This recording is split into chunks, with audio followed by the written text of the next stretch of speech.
baby. I'm dying. That's my baby. We're going at it at 110%. I just want 5 minutes of happiness, please. Just give me 5 minutes. And they scored. They did it. Left, beat left. What the hell was that? Oh, yeah. What the fuck are you talking about?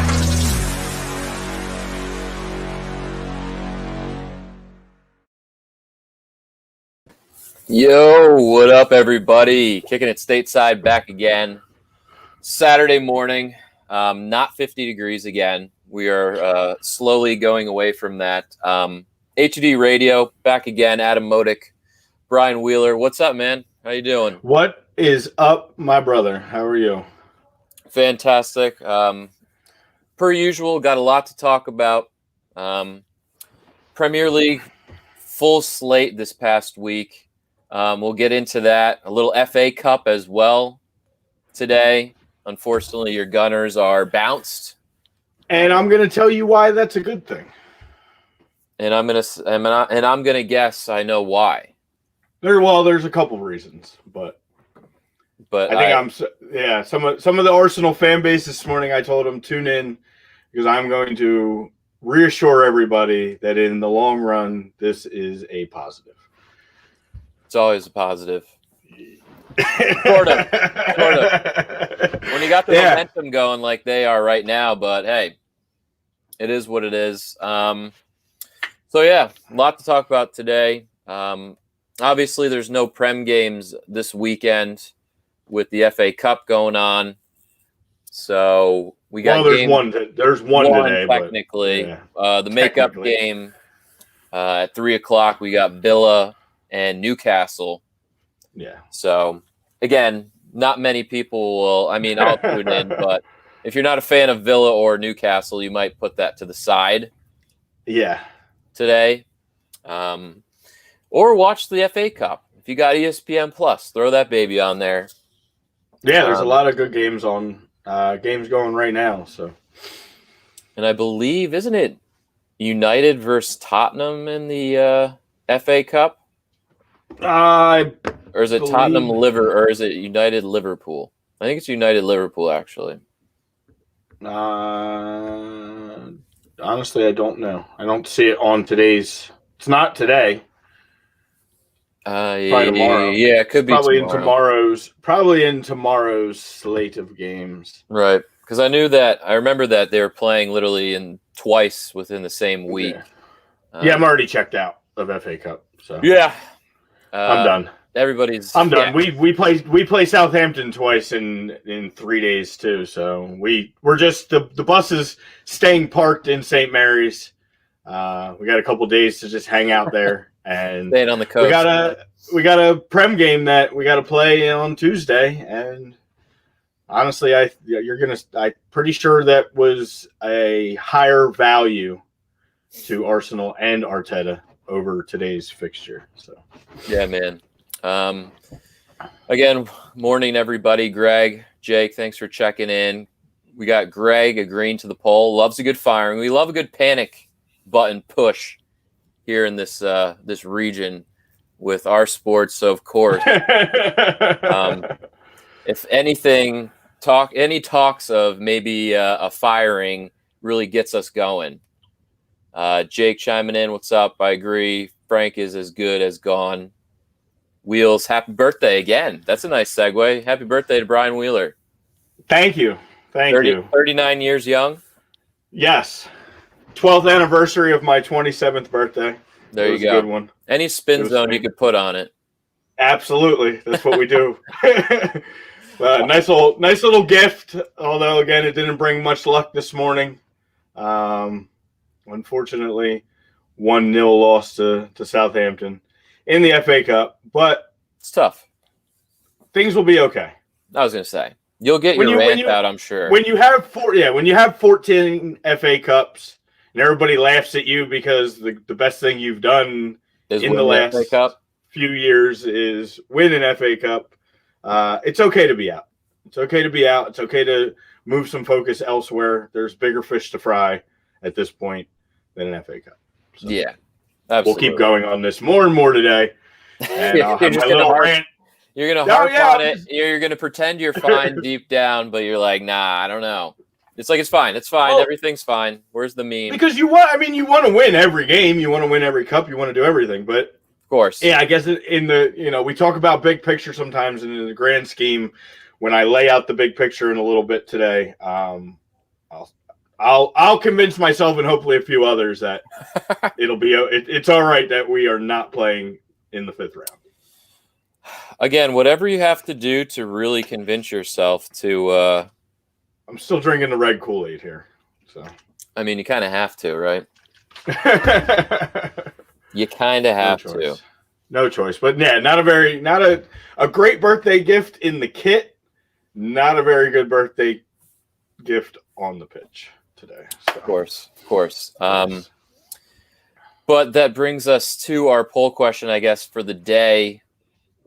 With Chelsea really struggling right now,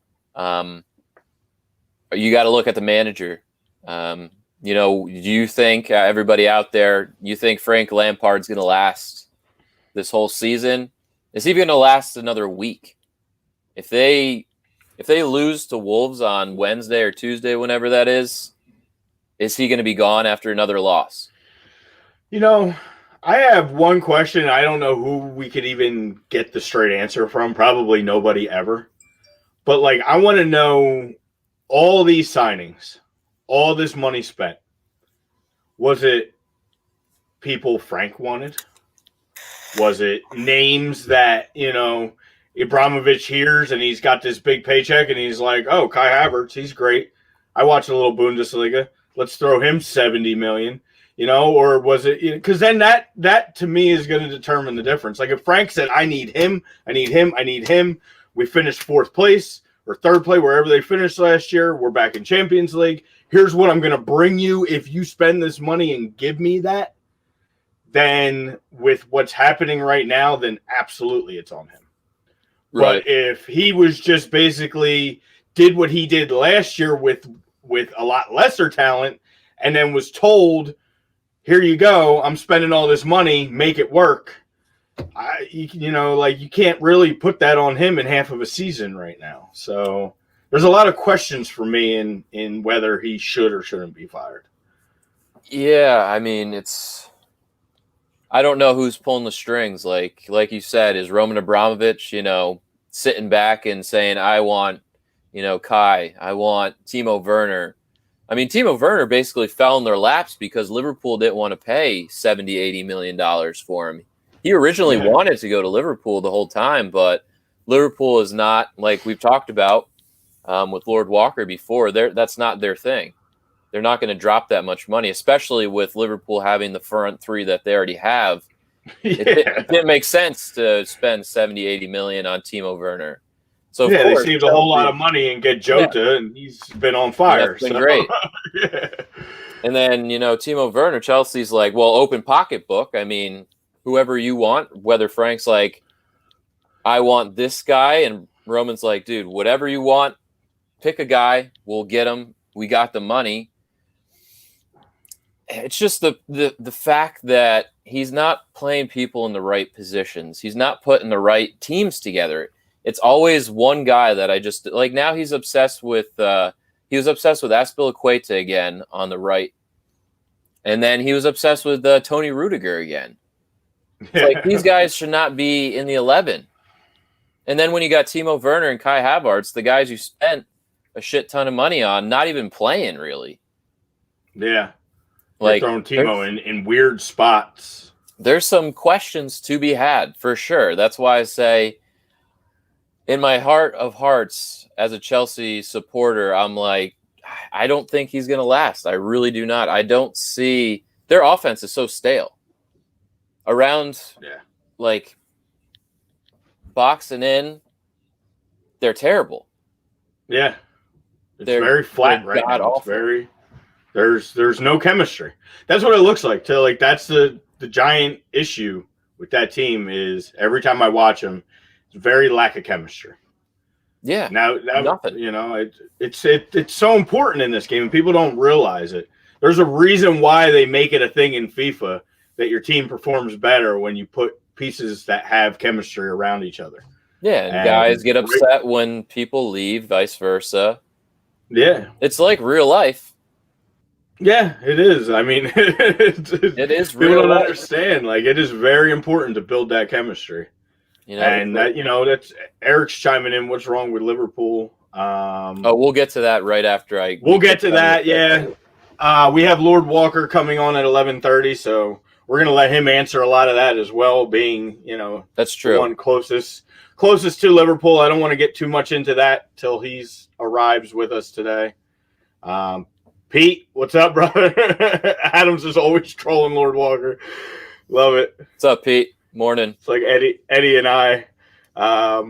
We got Daniel, Tommy Tuchel. I did see that. I wouldn't mind that. I was going to ask you what you felt, really. He's a good manager. He really is. But he is. I don't know. But here's what you can't start doing this. No.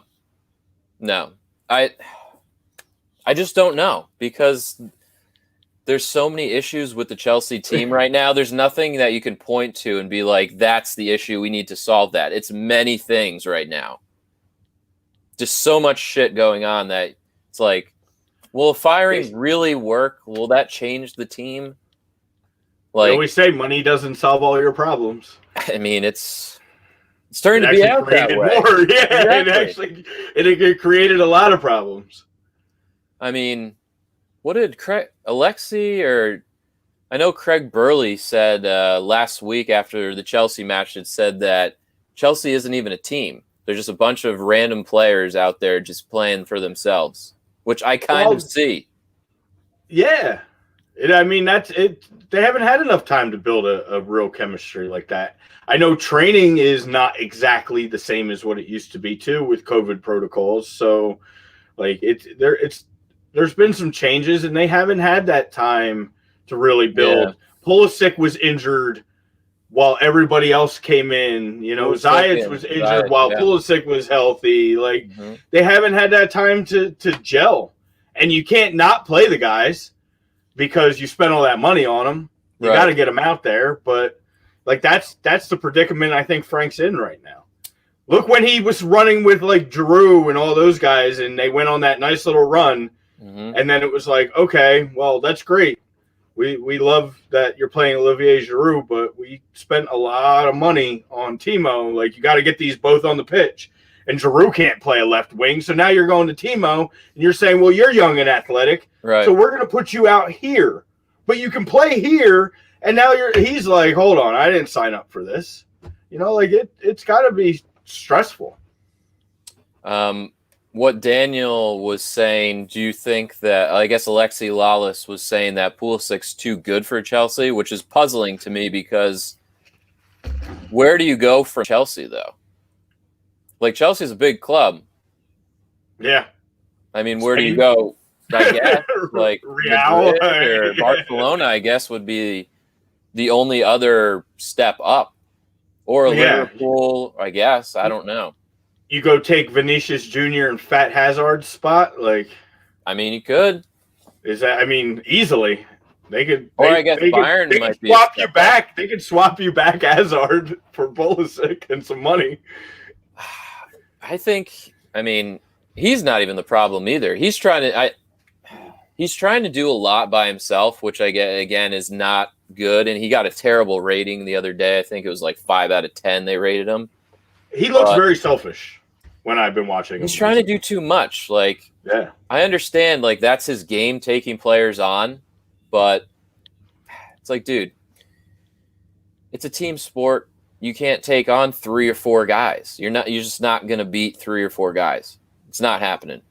Unless you're Ronaldo doing absolutely insane things with the ball. But Eric said, how ironic would it be if Chelsea hired Poch? Poch just got a job. He's not leaving. Yeah, right. Tory. Poch is PSG. He's not leaving PSG. He's comfortable. Who would leave? You just get a job at PSG. You know things are going to change the way he wants them. Why would you leave that for this mess right now? Wouldn't do it. Tory chiming in. We got the troll back. Happy birthday, Wheeler. Thank you. Are we talking soccer today? It sucks. Hey, stop listening to B. Willie over there. You guys are like a tag team.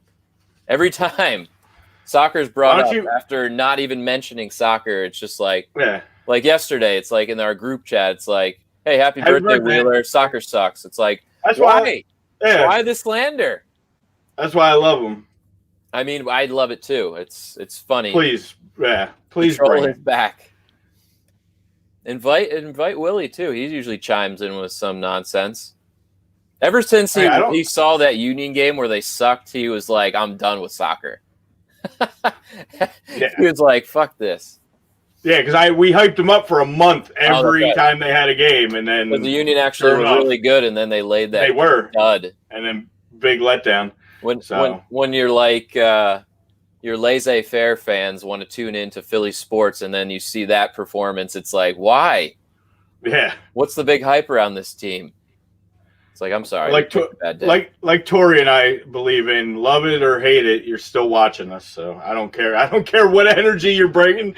If you're tuning in and you got something to say, that's fine. But yo, Rhett, what up? What's up, Andy? Oh, vacay, much needed. I was saying, I saw Greg mention he was playing golf. Nice. I guess he is in a warmer Golf's place. A lot. That's good. I golf a lot too, but I suck no matter what. I'm not great, and I don't golf nearly enough as I would like to. So, but yeah, also, what was I going to say? We have the poll question. Poll question brought to you by our new boys. We got All Campus. Yes. All Campus. OC.com. You could find them. It's on the Ocean City Boardwalk. We talked a little bit about them last week. Get all your swag there. They got some great shirts, hats, whatever you need. Take a drive to the beach if you need some relaxation time. Take a little stroll on the beach and walk and go to All Campus. They got what you need. If you don't feel like taking the ride and you're still scared about everything going on, then just go online. allcampusoc.com. Put in an A2D discount code, 15% off. And like we told you, if you do make the ride, make sure you mention A2D and Kickin at Stateside. And I'm sure the guys there will hook you up with at least the 15. Absolutely. Probably a little more just for coming out. So, and of course, the show today brought to you by our good doc, Paul Vadel, at Specialized Physical Therapy, LLC. We got the 2 locations, Burlington, Cherry Hill. Again, if you're not comfortable still with going out into the office, you can always do a virtual consultation online, specializedphysicaltherapy.com. He's our doc. You should make him yours as well.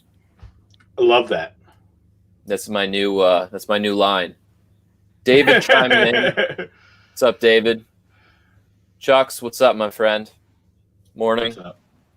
We got Daniel. Injuries on top of the table. Yeah, I mean, dude, I think Leicester's looking freaking awesome. I said this the other week. James Maddison, if he's rolling like that, they're going to be tough to stop.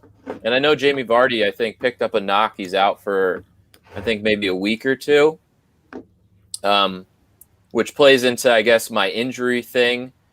Obviously, if you're following us on Instagram, which I think you should, because we're going to be running a cool little prize thing. All you Spurs fans out there, I got a Harry Kane shirt for everybody out there, and we're going to be running. We're going to be running a little contest here pretty soon. We're not sure about the terms and what's going on, but it is happening.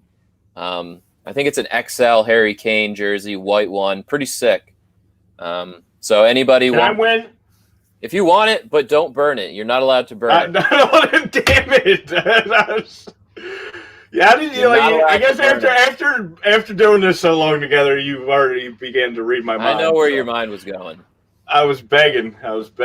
Daniel says Vardy's out a month. Oh, my mistake. It's a month. So, yeah, well, Well, KDB is out for 4 to 6 with a bad hamstring. And that was kind of my poll question. And another question, I guess, to pose to everybody. Obviously, he's pretty much the engine and the cog of Man City. Do you think they can still push for that title in his absence for that month to 6 weeks still? Or are they going to struggle with him? Not that he's scored this year as much, but his assists are still out of this world, and he's just that guy. Yeah, he is. I mean, he helps control that team a lot in the middle. But that team's so deep. I don't know, man. They're one of those teams where, I mean, they haven't been hit as hard as Liverpool so far this year. So they're still already had hernia surgery. Listen, Leicester's been through this before. Leicester went through this last year. Dude, they're one of the best healthy teams too, though. Pereira came back. Soinchu's out playing again. You know what it is? This team is beyond just Jamie Vardy, though, and we've seen that. This team they don't necessarily need him to succeed. When he's running on all cylinders, yeah, they're absolutely succeeding. But they've shown that they can succeed without him. Right. And they have some other options they can go to. And they can play the way that they've been playing. Their biggest thing is if Schmeichel just keeps playing the way Schmeichel's been playing, like he's looking back to world-class keeper again. Yeah, it's so weird. Like he just he roller coasters kind of for me. Like as far as but last year he wasn't very good. Yeah, but that title run, I mean, there was nobody better. Right. So he looked like his dad out there. They were like, which is fine company to have. Yeah. So if he's running good. Like you said, Madison's playing well, Tielemans is playing well, and Diddy's back. Dude, Harvey Barnes, he's the real deal, bro. Barnes has been showing up. Defensively, I think when they had all those issues, they found guys that could play. So now they have some depth there too. They have some rotation there. Soinchu is healthy, and he can't even get in the team because Fofana has been playing so well. It was like they didn't miss a beat with Chilwell gone. You know, I don't know. It's a really well-rounded team right now. Confidence, man. People talk about Brendan Rodgers all they want, but he seems to year after year now for the last couple of years get these guys moving. I know that collapse at the end of last year was kind of disappointing because they were one of the best teams and there was very high expectations for them. But they're right back firing and they're right in striking range. They're sitting in third place. Yeah. What else could you want? I mean, I know we talked a lot of shit on James Justin or whatever the fuck his name is. Oh, yeah. But he's actually playing pretty well. I got to give him credit. Yeah. Default character? FIFA default character? Yeah. The punchable face default guy. Yeah, I mean, he is. He's playing well. I don't deny him that. Again, the whole team's just it's got to have consistency for them for the whole 38 weeks to get him over that top. But as Daniel said, Aguero I think has COVID, so he's going to be out for a little bit. But I think he was already hurt before that anyway. I'm not really worried about Aguero. He's on his way out. I think his days are pretty much numbered at City. Yeah, there's some changes coming, I think, to City. Which is a shame. They're definitely missing. They're missing that just poacher goal scorer this year. Like Gundogan, all of a sudden has this fountain of youth moment recently in the last month and a half. Yeah, he's been. And see the craziest thing with them though now it's all of a sudden typical City, they don't look well. You think there's a lot of problems, and then you peer over at the table, and they're sitting second. They have a game in hand on United, and they're only 2 points behind them. So technically, they have the ability to jump into first place with a win. And they have 18-plus goals, and they're leading the Premier League again in goal scoring when, a month ago, they were almost in the red. Right. It's ridiculous. I feel like that's scary. That's how good that team has the potential to be, is that they look that bad when you're watching them and from the outside, and then when you really just dig in deep and look at it, you're like, holy crap, they're right back in competing again. And Lord Walker said it, and he'll be on later again, but that was his biggest fear out of all the teams that, were going to push Liverpool out of the title for this year was going to be a City team. So yeah, I mean, dude, ever since they had John Stones and dude, Ruben Diaz has been an absolutely insanely good signing for them. He looks the part too. Dude, between Ruben Diaz, and we jokingly keep saying it, the single John Stones is a new man. Single John Stones. I told you I wanted John Stones. Women just pull you down. Just kidding. Yeah, Tori. Yeah. Yeah. Just kidding. I love all the women. Carson needs to serve some papers. Right? When he had sex, it's over. Yeah. John Stones gets single, and all of a sudden he's the best center back in the Premier League. Yeah. He had nothing holding him back. Exactly. Head of steam. He looks good. Jeff said easy month for City ahead. Who do they got? Well, that should bring us. Well, we do have one more new sponsor too. Yes. So first segment. Gonna get a little real with everybody here. Yes. Little real world stuff. We got. I know everybody. Especially 2020.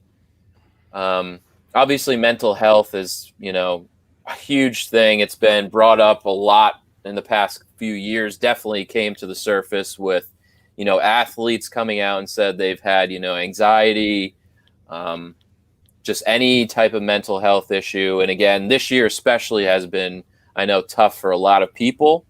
And addiction issues. Absolutely. And, we lost one of the greats in our sport in 2020 in Maradona. And a lot of it probably had to do with his lifestyle and his addiction issues. So, again, something I've dealt with in my past.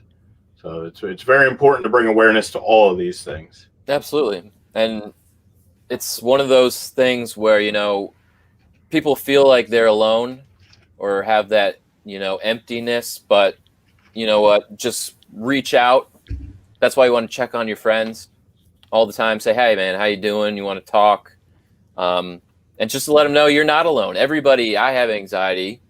Like, I've accepted that. It is what it is. You deal with it.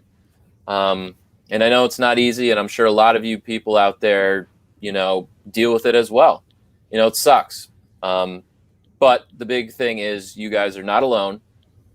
If you ever need to talk, our new sponsors, we got the Counseling Center in Sunrise Detox as well, helps with addiction. Any help you need. You need to talk. You need to get cleaned up. Whatever the case may be, these guys will help you. Again, if you ever need to reach out, you can give them a call, or someone that needs to. You can give them a call, 856-651-8117. That is the Counseling Center and Sunrise Detox. Yes. So tell them Tom sent you. Tell them A2D. Tell them the guys from Kickin at Stateside. Whoever. It doesn't matter. If you need it, make the call. At the end of the day, obviously, you are loved. That's the most important. Yep. And come kick it with us. Yeah. We love you guys. We're here to from the beginning. Brian and I have done this. We've always said, besides giving the people what they want, we're here to teach people. We're here to be the open space for people to talk, not just soccer. As Adam always says, this is a safe place. It's a safe place. This is a safe place to communicate. You want to learn about the game, you want to talk about the game, whatever you want to do, or you even want to come and talk bad about the game. That's fine. We'll shut you down. Yeah, like Tori, Tori and Wills. And I know Tommy's coming around to soccer, but speaking of, we talk about, everybody says how unphysical this is, and I'll just throw it out there since, it's why not? It's our show, and we're talking about transfer news and all the stuff that we talk about. Is it looks like Raul Jimenez is really still struggling to get back from that head injury suffered. And the Wolves have signed William Jose from Real Sociedad on a loan to finish out the rest of the year. So I have a feeling we probably won't see Jimenez the rest of this season. I could be wrong on that, but that's kind of what that's leaning towards. When you see the scar on the side of his head while he's sitting there, and then now they're making this move as to end the rest of the year, half a year loan for a 29-year-old striker. That kind of tells you everything you need to know. So hopefully there's still more in his recovery. And guy's a great talent. He's young. Yeah, I mean, when you fracture your skull, that's no joke. And, we don't wear helmets. No. We don't wear helmets. Just saying. It's a freak accident that it sucks for him because, it's again, like you said, it seems like he's struggling a little bit. But the good thing is he's up, aware. He's at every game, hanging out, watching. Yeah. So hopefully he's going to get back because he is fantastic to watch, and I'm sure Wolves definitely misses him big time out there. They just struggled in the FA Cup yesterday. They did get the 1-0 win, but it went down to the brink. I watched some highlights of that game. It was pretty. They were the ones that played Chorley, right? Yeah. Chorley gave him a little bit of everything. Yeah. Hey, that's why I love the magic of the FA Cup. People don't understand, like, throw on ESPN Plus at some point and if you see a team that you're like, you've never even fathomed you've heard of, and they're home, put that game on. Because you'll see, it looks like they're playing in a high school stadium. Yep. And and that's what, and that Marine team against Spurs. Yeah. 8th tier. Yeah. You guys have other jobs besides soccer. Oh, yeah, they all have day jobs like that. It's basically a Sunday league, and these guys are playing one of the biggest teams in the world. They had to bring in all this extra police and security. It was pretty awesome playing in this. Games are like the biggest games of these clubs ever. Yeah, like big deals. And hey, to only lose 1-0, that's pretty good for what is Chorley, a 6th tier, 7th tier? It's pretty low. They're pretty far down there too. So. I think they're a non-league side as well. So I mean, hey. Props to them for sticking in there. But yeah, Southampton did win today against Arsenal. Jeff in the FA Cup, and then Arsenal and Southampton will go at it again on Tuesday. Yes. So let's explain. I guess. Yeah, if you go off. Jeff's here. Jeff's here. So you're playing an FA Cup game. You're on the road. You're playing the same team in a couple days. You've been making ground in the Prem. You've broken into the top 10. The priority at this point has to be the Premier League, and it has to be Europa. Those are your two, major ones. Europa, because that's going to give you a chance to get back if you could win that into Champions League. Prem breaking into the top 4 with the start that we had. It's going to be tough. But you got to make the fight, and you got to at least get top 6 and get back into Europa. We're in a very strange state of the world right now. We're, under all these COVID protocols. Like you always describe it, things are coming fast and furious. These fixtures, you're playing here, you're playing there. Today did 2 things. Today showed me and a lot of the Arsenal fan base who's actually here to play for this team and who's not. Mm-hmm. Like I said, just because guys didn't show up, that's not a bad thing. That's fine. I now know who's really here riding for this team and who's not. Because some guys went out there today and they ran around that pitch for 60, 70, 80, 90 minutes and didn't show me a single thing. Mm-hmm. And then there's other guys out there that are giving you everything they have. And they are the guys that we're going to continue to build around. They are the guys that are going to be the focal point of this team going forward. Mm-hmm. And everybody else can pound sand is basically the way. Pound sand.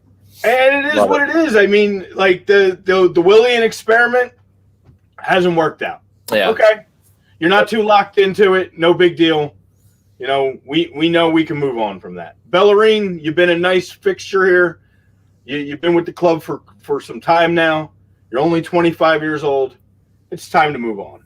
I'm sorry. There's just something. He has great games, and I start to retract my words. I'm over it.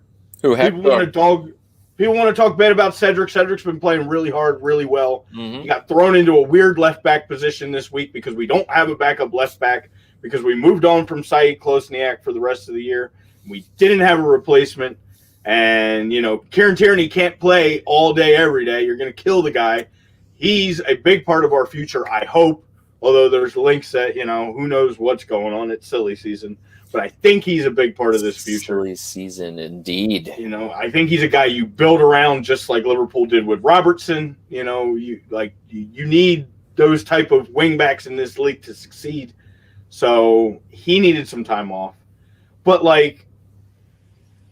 just certain guys, I don't understand why they're still kind of lingering around. Unfortunately, Aubameyang was scheduled to be in the 18 today and had a personal issue and had to go back. We don't know what it is. Hopefully everything's okay. He played really well the other day, finally got 2 goals and made me happy again. So I was I'm happy again. Disappointed to see that. I don't know. They brought in Ryan from Brighton. Yeah, to be the backup. We had 3 goalies in the 18 today because Aubameyang was a late scratch, unexpected. So I'm guessing they're probably going to loan out Runerson. Apparently he's not ready for the be the backup yet. Apparently Arteta He's said. not. He's young. He's not. I mean, he's had time. He looked decent at times, but he's made some pretty bad mistakes. Matty Ryan, not the Falcons quarterback, but the goalie. Yes, Matty Ryan. Matt with one T. The Aussie Matt Ryan, not from Cheltenham or wherever he's from. Yes, but there was a big picture feel to this game for me. The side selected by Arteta gave me that there was a big he valued Tuesday's game over today's game, and again, there were certain guys that now we know, if they move on from Eddie Nketiah now, I'm not upset. I might have been before. If they loan out Martinelli, I'm not upset. I might have been before. He's a great talent, but he's still he hasn't been playing a lot, and I get that. He looks very rusty. He had multiple opportunities today that he didn't finish. I just don't want to panic for, again, a team that's won so many FA Cups in their history, and to lose 1-0 on the road to a really good team in Southampton who played their entire starting roster. So who knows what you're going to see on Tuesday. You're either going to see all them again, and they're not going to have a ton of time to recover, or you're going to see more of a rotated side on Tuesday because they've had Premier League success. And for them, an FA Cup was more valuable to not be panicking and not be upset over today's game. You don't ever want to lose, but you have to find, in this sport, you have to find some acceptance on occasion in losing, I think, just because of how much is being played. And it's going to give, the first team a little additional rest too. It's just one less thing you got to play right now. And normally I would say play everything you can. I'm all about playing every tournament, play everything you can. But with COVID going on, it's a little different. It's a little more jam-packed, and you're risking more injury. So just freedom. You're free. I mean, it's a tough one because Arsenal, they always value the FA Cup so highly, and I guess to lose, to be knocked out in whatever round this is, round 5 maybe, 4. So I don't know. The FA Cup is it's great you win a trophy, but at the end of the day, especially with COVID, like you said, do you really want to run all these guys ragged until basically you are playing these league games and you just have nothing in the tank anymore? Right. I don't know. It's Chelsea plays Luton now, and it's just throw Billy Gilmore and give Eddie's boy Kepa a run out there. Right. Well, and that's the thing too. We had to play a real team, and we played a real team that played their real team. We didn't get the end of the stick. Yeah, we didn't. Typical of Arsenal, we don't get Plymouth in these games. We don't get Doncaster in these games. We get a good Southampton team. Hey, it's the draw. It's the draw. Yeah, the draw. Sure. Like we don't want Arsenal. We don't want Arsenal to win the FA Cup again. They're doing too well in the league. They can't be this happy. Yeah. Let's give them a real competition. Who's pulling the strings? Goodell out there? Jesus. Yeah. He's like, I don't like this happiness and success Arsenal's having. Speaking of teams having success, Swansea's just hammering Forest right now, 2-0. How about, speaking going into transfer news before like Lord Walker jumps on, how about Jordan Morris going to Swansea alone? Dude, I love it. Again, big time. The U.S. national team is looking, again, they haven't played a major competition yet. I'll hold off on my hype, but they're making some big moves, man. Making some huge moves. Yeah, and they're bringing this kid in on loan, which means that they're going to want to play him. They're bringing him in to play, and he's going to want to play. And I mean, Swansea's on the chase to get in the playoffs. Yeah, Swansea's sitting number 2 still right now. So I hope Swansea gets up this year. I miss having them in the league. Yeah, they're good for the league, and if he can go over there and contribute and continue to even help them get up, that would be ideal because the U.S. national team's looking for that striker. Yeah. I mean, you see Matthew Holtby freaking killing it. Yeah, he gets another one. They lost. But... Yeah, Schalke's terrible, and they'll probably get relegated, but yeah. I mean, 18, I think he is. And he's got, 5 goals or something like that in 3 games or some shit? Yeah, he's doing really well right now.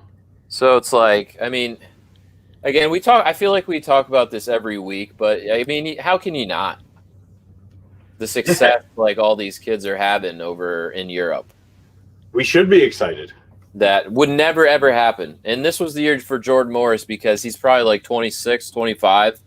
And I think he's 26.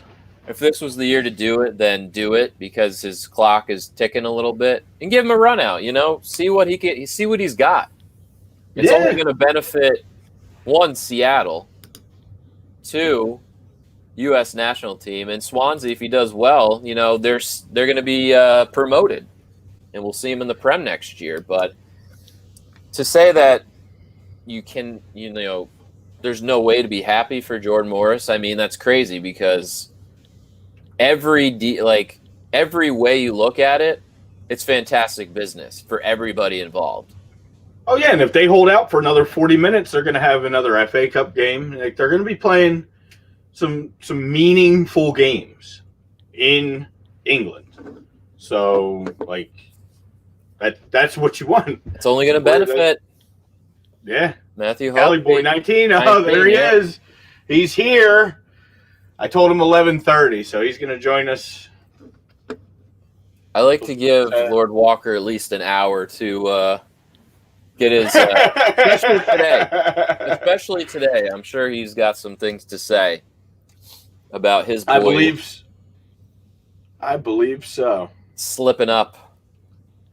A lot of people were trying to talk junk on my buddy here too, saying, "Oh," I said, "No, he'll tell you like it is. He'll tell you how he feels. He'll tell you the truth." Lord Walker is a real dude. I don't think this is an excuse session coming today. No, I think this is going to be chiming in as well. He's frustrated. Yeah, dude. Everybody in Liverpool is frustrated. Well, how do you think? I texted you this during the week. I'm like, can you imagine?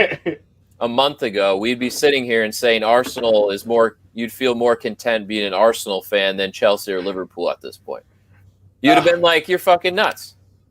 Yeah, you're out of your mind. The consistency. I mean, obviously today didn't help that fact, but I didn't disagree with you at the moment, especially with the way things have been rolling of recent. Absolutely. I guess another transfer thing. I'm going to bring this up to Lord Walker as well. Apparently, Raphael Varane, he wants to move on after his contract is done at Madrid in 2022. Would you think about bringing him into Liverpool to pair up with Van Dijk, or would they want to pay that money for him? Because he's probably I can tell you, in my FIFA season, of Arsenal. Liverpool brought in Rafael Varane and Jamie Vardy. Oh, Lord. And didn't get rid of Firmino. And it's they're not easy to compete with.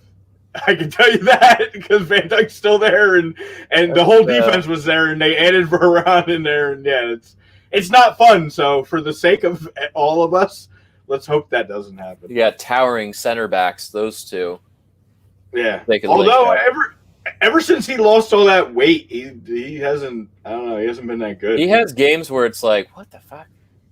Yeah. Joey. I love Joey. I'm only here to watch Lord Walker's rant so I don't get fined. Exactly. I think everybody is pretty pumped to hear what Lord Walker has to say. Yes, Jeff, I did see that. Yeah. Well, you better spend your $5 now. NBC Sports, the network, is gone. Going to USA. I mean, if the EPL was smart, they would go to USA as well to keep it on actual cable television. Yeah. And not just have Peacock. But if you're NBC, the smart thing to get money to do strictly Peacock. But it's like, what about all the old timers that want to watch and they're going to have to stream every week? Yeah. Some big time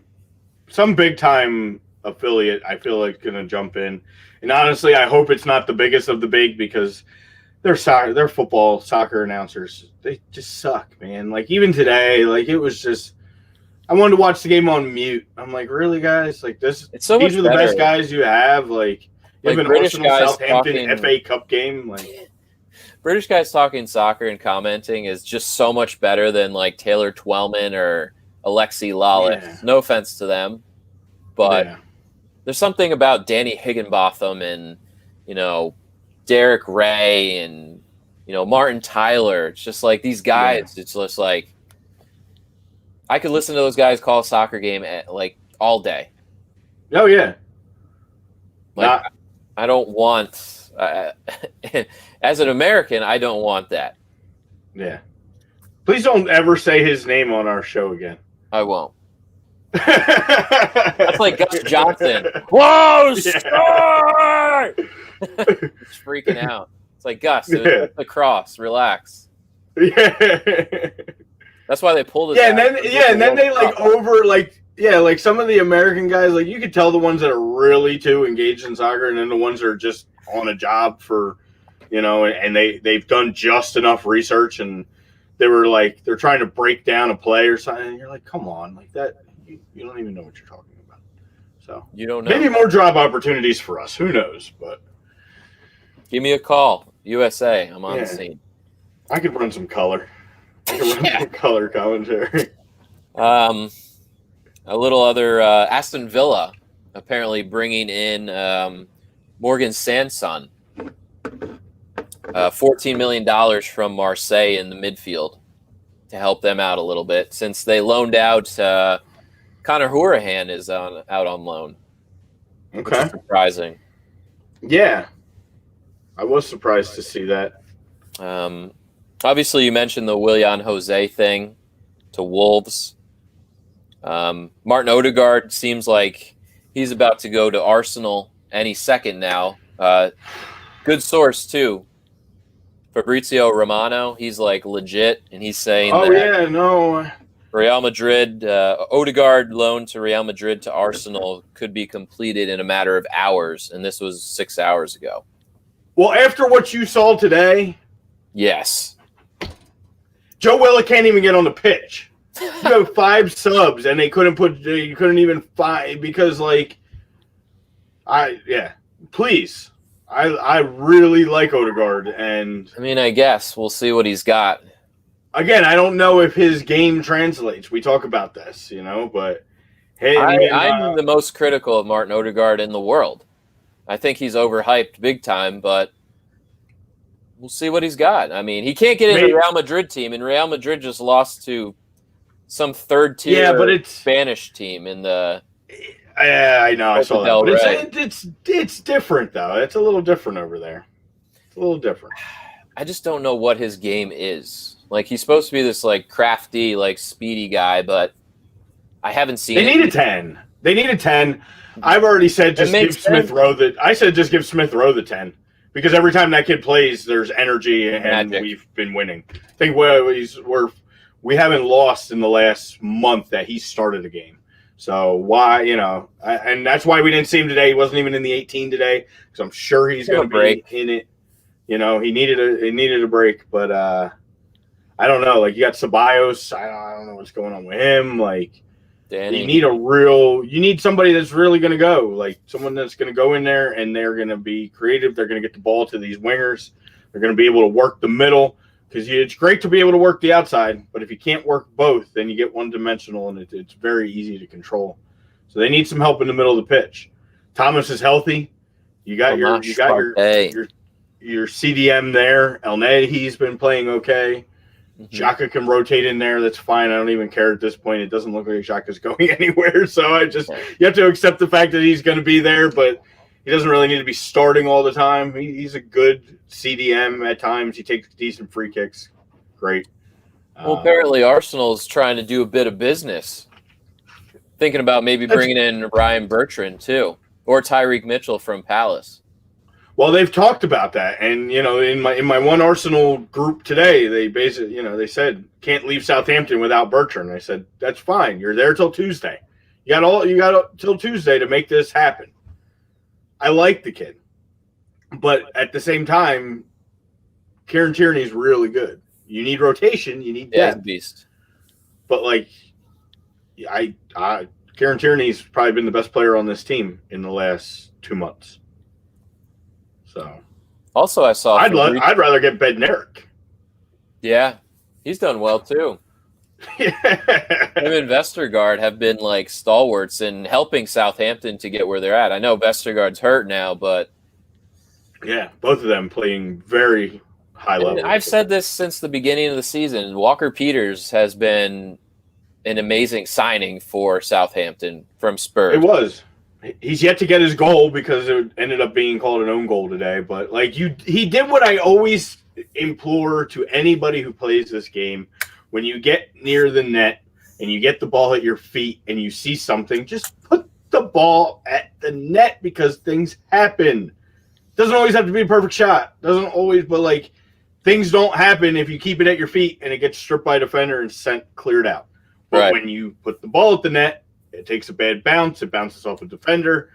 Leno almost gets his head taken off, and boom, ball falls in the back of the net, and you're looking at a 1-0 victory at the end of the day. So. Our pets' heads are falling off. Also, I wanted to say Fabrizio Romano also yesterday said that Romelu Lukaku could make a shock move to City to help them out. How crazy would that be? Wouldn't that be a kick in the face to United? Whoa. After he's been killing it at Inter Milan, to come back and a big FU to United would be probably the greatest thing this year because he's been doing great. I'd be super happy. But much as I dislike City, just to see that happen. I mean, if they get Lukaku, they're legit title contenders, though. Yeah. They're already legit title contenders. That's not good. We don't need that. But I think it would be hilarious. Yeah. What was another one that I wanted to say? Oh, for all my Chelsea people out there, we loaned out Tomori to AC Milan, which, again, I don't know what the hell you're doing.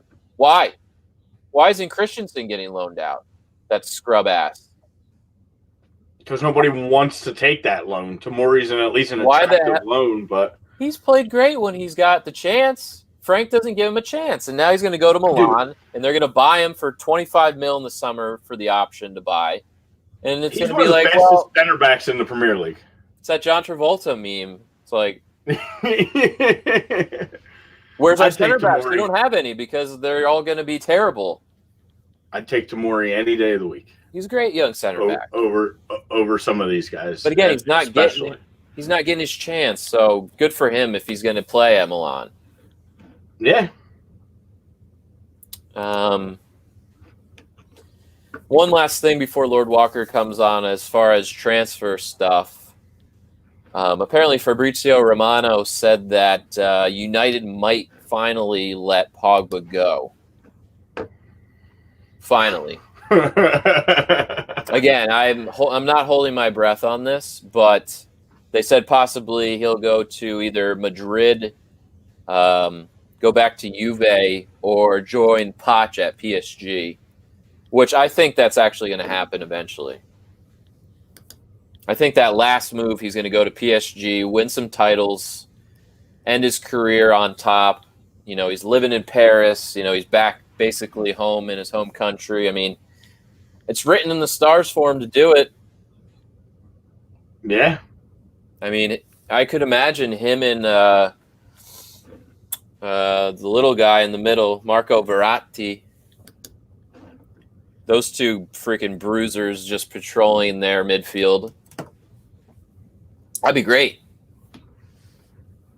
So, just a little something. Fabrizio Romano coming in hot. You know, we're getting down to that nitty-gritty of silly season and January transfer window. What, we got a week left here?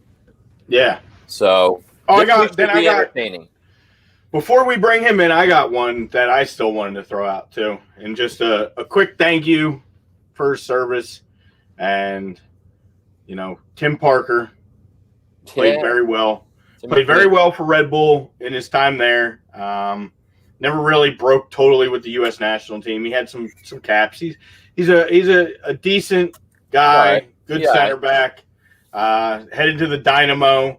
And in shock, absolute shock, Red Bull actually replaced him and spent a few dollars and brought in this Andre Reyes kid, the 23-year-old center back from Miami, and maybe actually are showing that they care about their team. Maybe they want to win. I don't know. It's amazing. They went out and got $500,000 of allocation money for Parker, and then they went and spent a few bucks, and they replaced him with a kid that looks like he might be a pretty solid center back. They got $500,000 Monopoly money. Yeah. That's good. Hey, yeah, I mean, the Union traded all their draft picks away again, and they got an A+. Yeah, they were the only team to get an A+ in the draft rankings, and they didn't draft a single player because our academy's too damn good. And that tells you how invaluable or unvaluable or whatever the MLS draft can be at times. The league is going to start taking notice because, again, we're going to be competitive next year. They're going to be like, this guy, Ernst Tanner, he's doing something right. Not even picking college kids. What, like 4 guys? They listed the last, 6-7 years of guys that actually panned out in the draft. It was like Chris Mueller, Daryl DK, some of these guys, you know. Yeah, some of them do. Like 4 out of 60 actually make an impact. Yeah. But it doesn't make sense. We just got money back for basically, because all our academy kids are probably better than anything that's getting drafted from college. I mean, they should just remove the draft. It's dumb. Like, you want to join an academy, you join an academy. Even if you were a college player, you want to join a team, you join a team.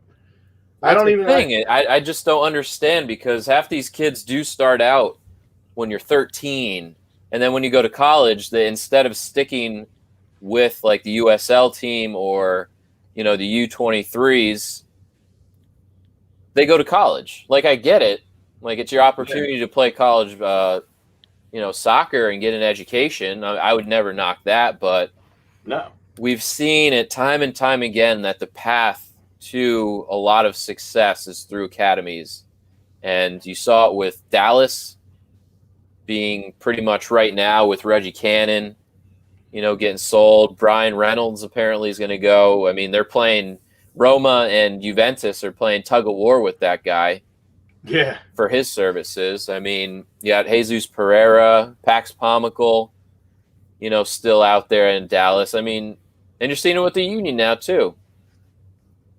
Obviously with Mackenzie Aronson, I think Fontana next year, he'll be sold to Europe somewhere if he has a good season. He's already valued at $3 million this year. So yeah, that's what I want to see from Red Bull. If this kid Kieran Clark has another good half a year or a year, I want to see him, like make the move then. You know what, Eric?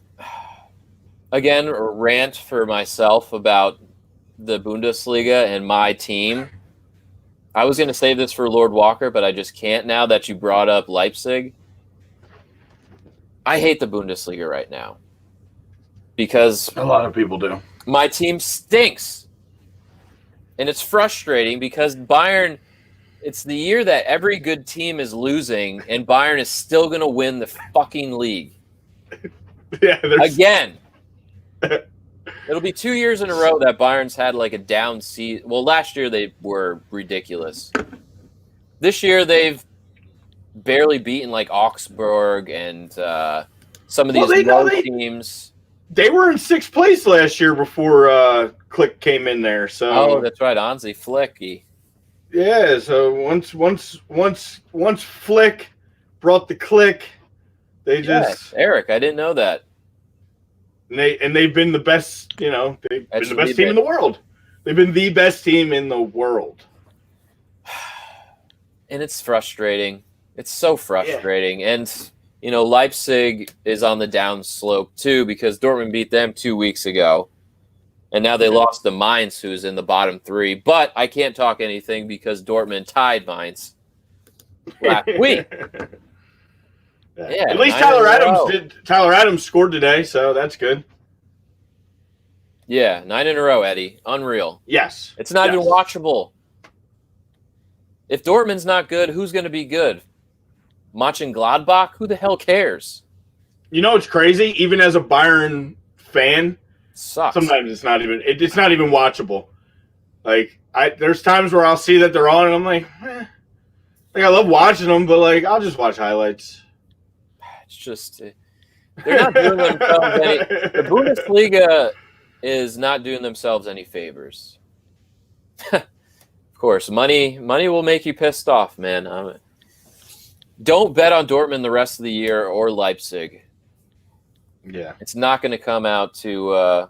And I'll let you know, Eric. We've talked about this. I'll let you know when to bet Bayern. Don't always bet Bayern. There's times actually you want to ride betting against them because they'll give you that letdown. They get tired. No way, Eddie. I compared to. I got in trouble the other day. One of my friends and players from my team. That. We were talking, and I compared the Bundesliga and the MLS. I compared the Bundesliga and the MLS. That's crazy take too. Outside of it being top heavy with one dominant champion, where is the discrepancy in level of play between those two leagues right now? I mean, Champions League, that's what? 4 teams that actually... And don't tell me Scottish League. Nobody knows anybody besides the top 2, Rangers and Celtic. Come on. Nobody knows Aberdeen or Hearts. Nobody knows that.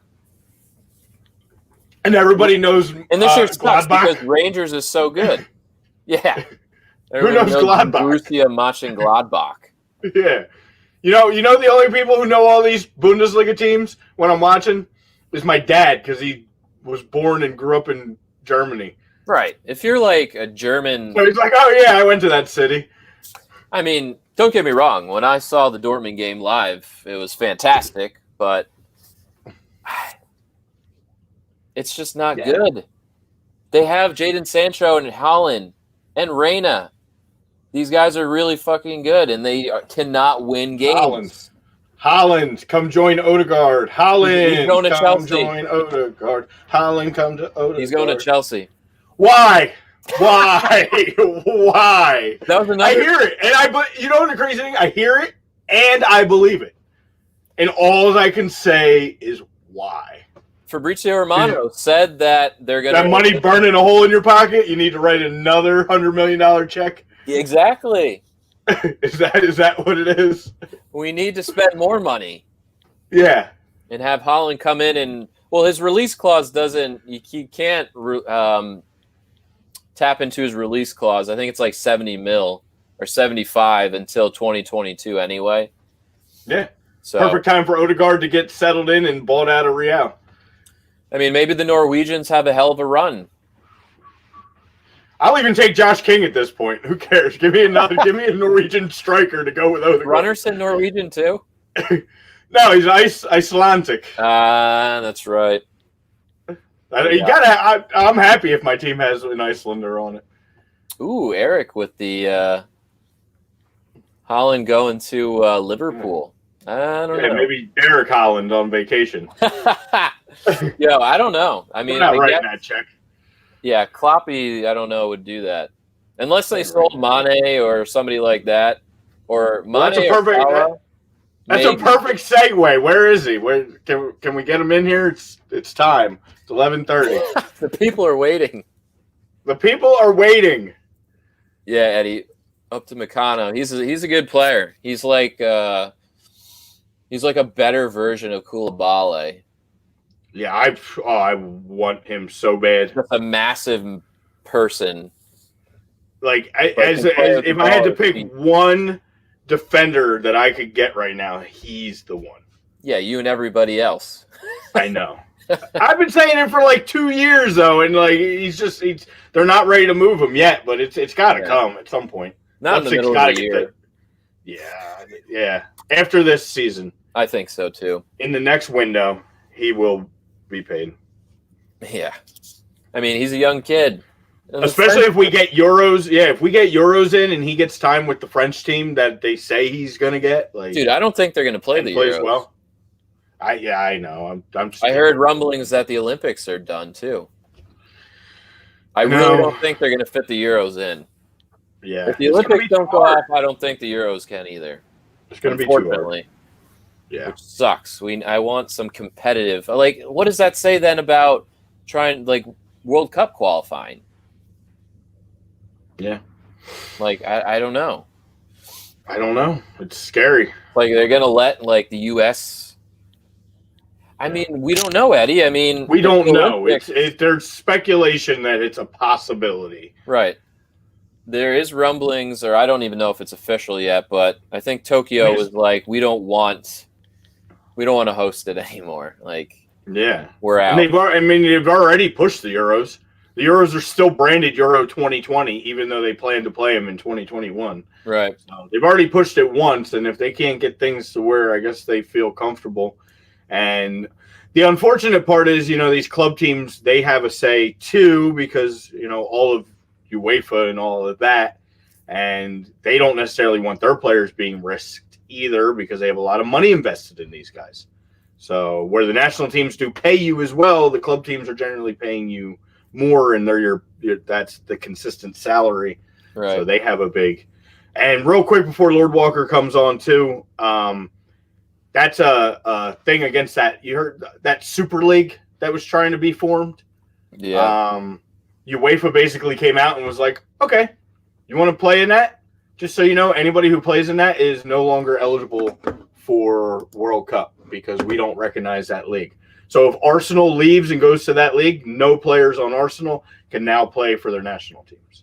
So they're just trying to completely shut that down because they're afraid of losing their Champions League money.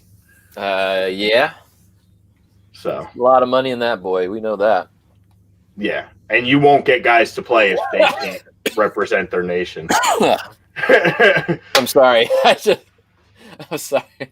Not to say Tori's not beautiful, but that caught me off guard. My guy, you are beautiful. I'm sorry. I didn't mean to choke. That's great. Norway. Oh, no way to Super. I don't know why they're trying to branch off. Just stick to the plan. Because not everybody wants to live under the rule of Man City and UEFA. True. They know the yeah. Not everybody has that expendable $25 million check they can write to get out of trouble. Oh, they already have it written. It's just blank. They're just waiting for the right moment. It's like, who can we pay off? Yeah, it's already written out to UEFA. They just need to put the amount in. It's like corruption? No. Depends on what we're going to do. Yeah. Bullshit to me. I mean, where is this man? Is he here? No, he's not here yet. Oh boy. Did you send him the thing? I did not actually. Oh, well. Maybe that's what he's waiting. that would help. No, I didn't. Hold on. I'll forward it to him. I'm like, where the fuck is this guy? Yeah. I'll send him. I'll give him the Lord. The Lord. He's probably wondering the same thing. I know. He didn't pop. I was waiting for him on there to be like, hello. Adam, the hair is perfect. Thank you. Thanks so much. I got a haircut yesterday for the first time in like a month. It was looking pretty rough. You look great. But I appreciate it. What it's Athletic Bilbao Super Cup. Yeah, how about that? With Messi getting sent off. Little bitch. Yeah. Little crybaby talk.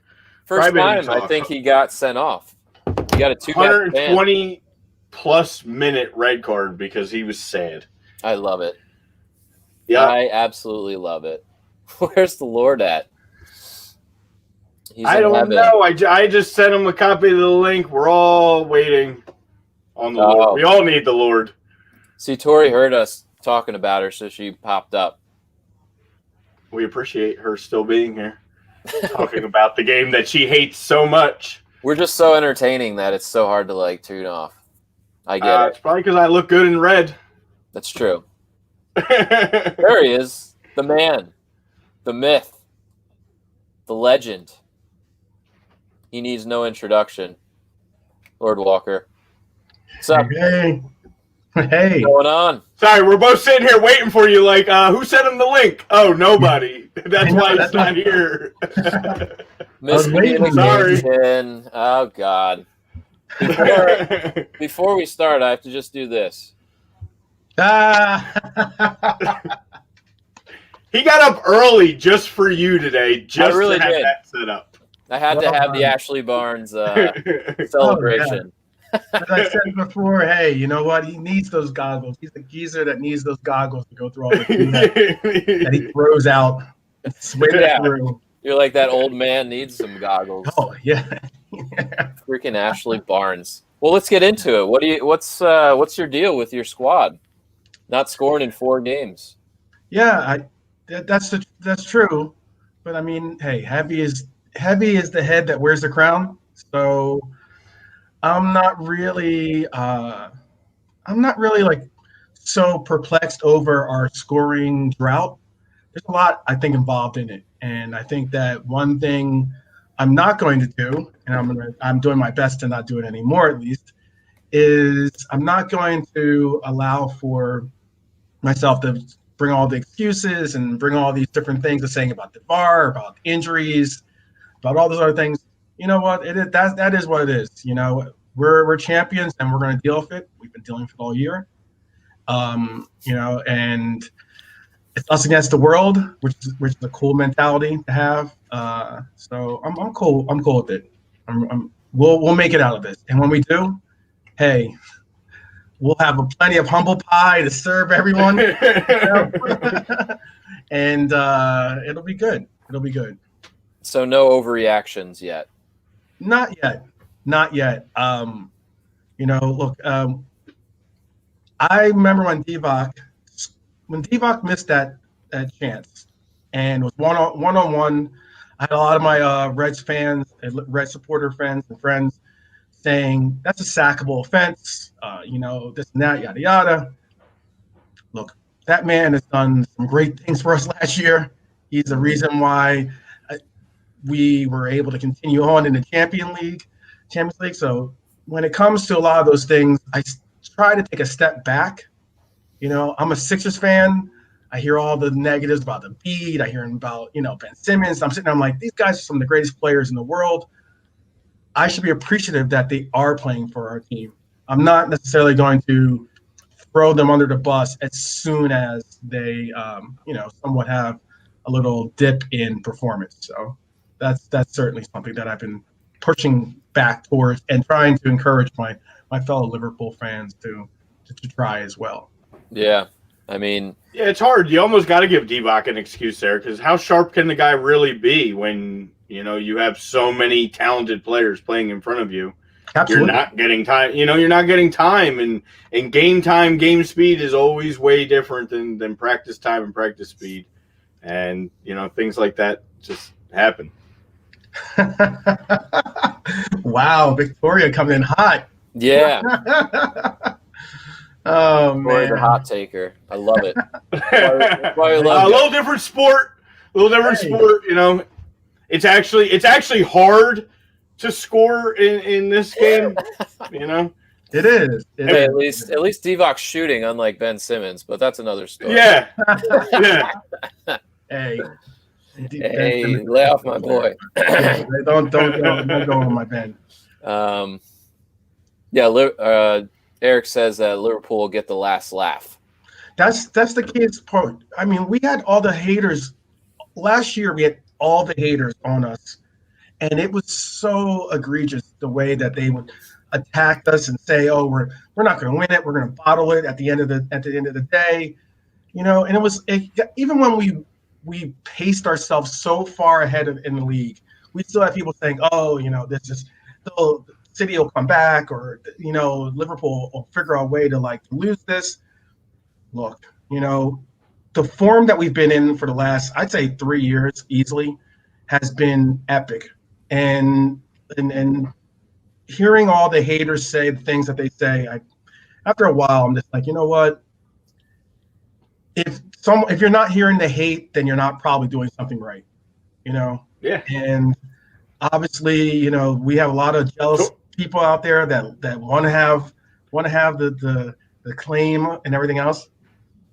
So thank you. Getting the props. I think Tori and I know all that. For Divock Origi, is that what you're getting at? Maybe. We sometimes that'd be an interesting trade. Hey, Ben's Aussie. He might have a little soccer in his blood. He might. I mean, being hated is a positive thing. This means you're doing something right.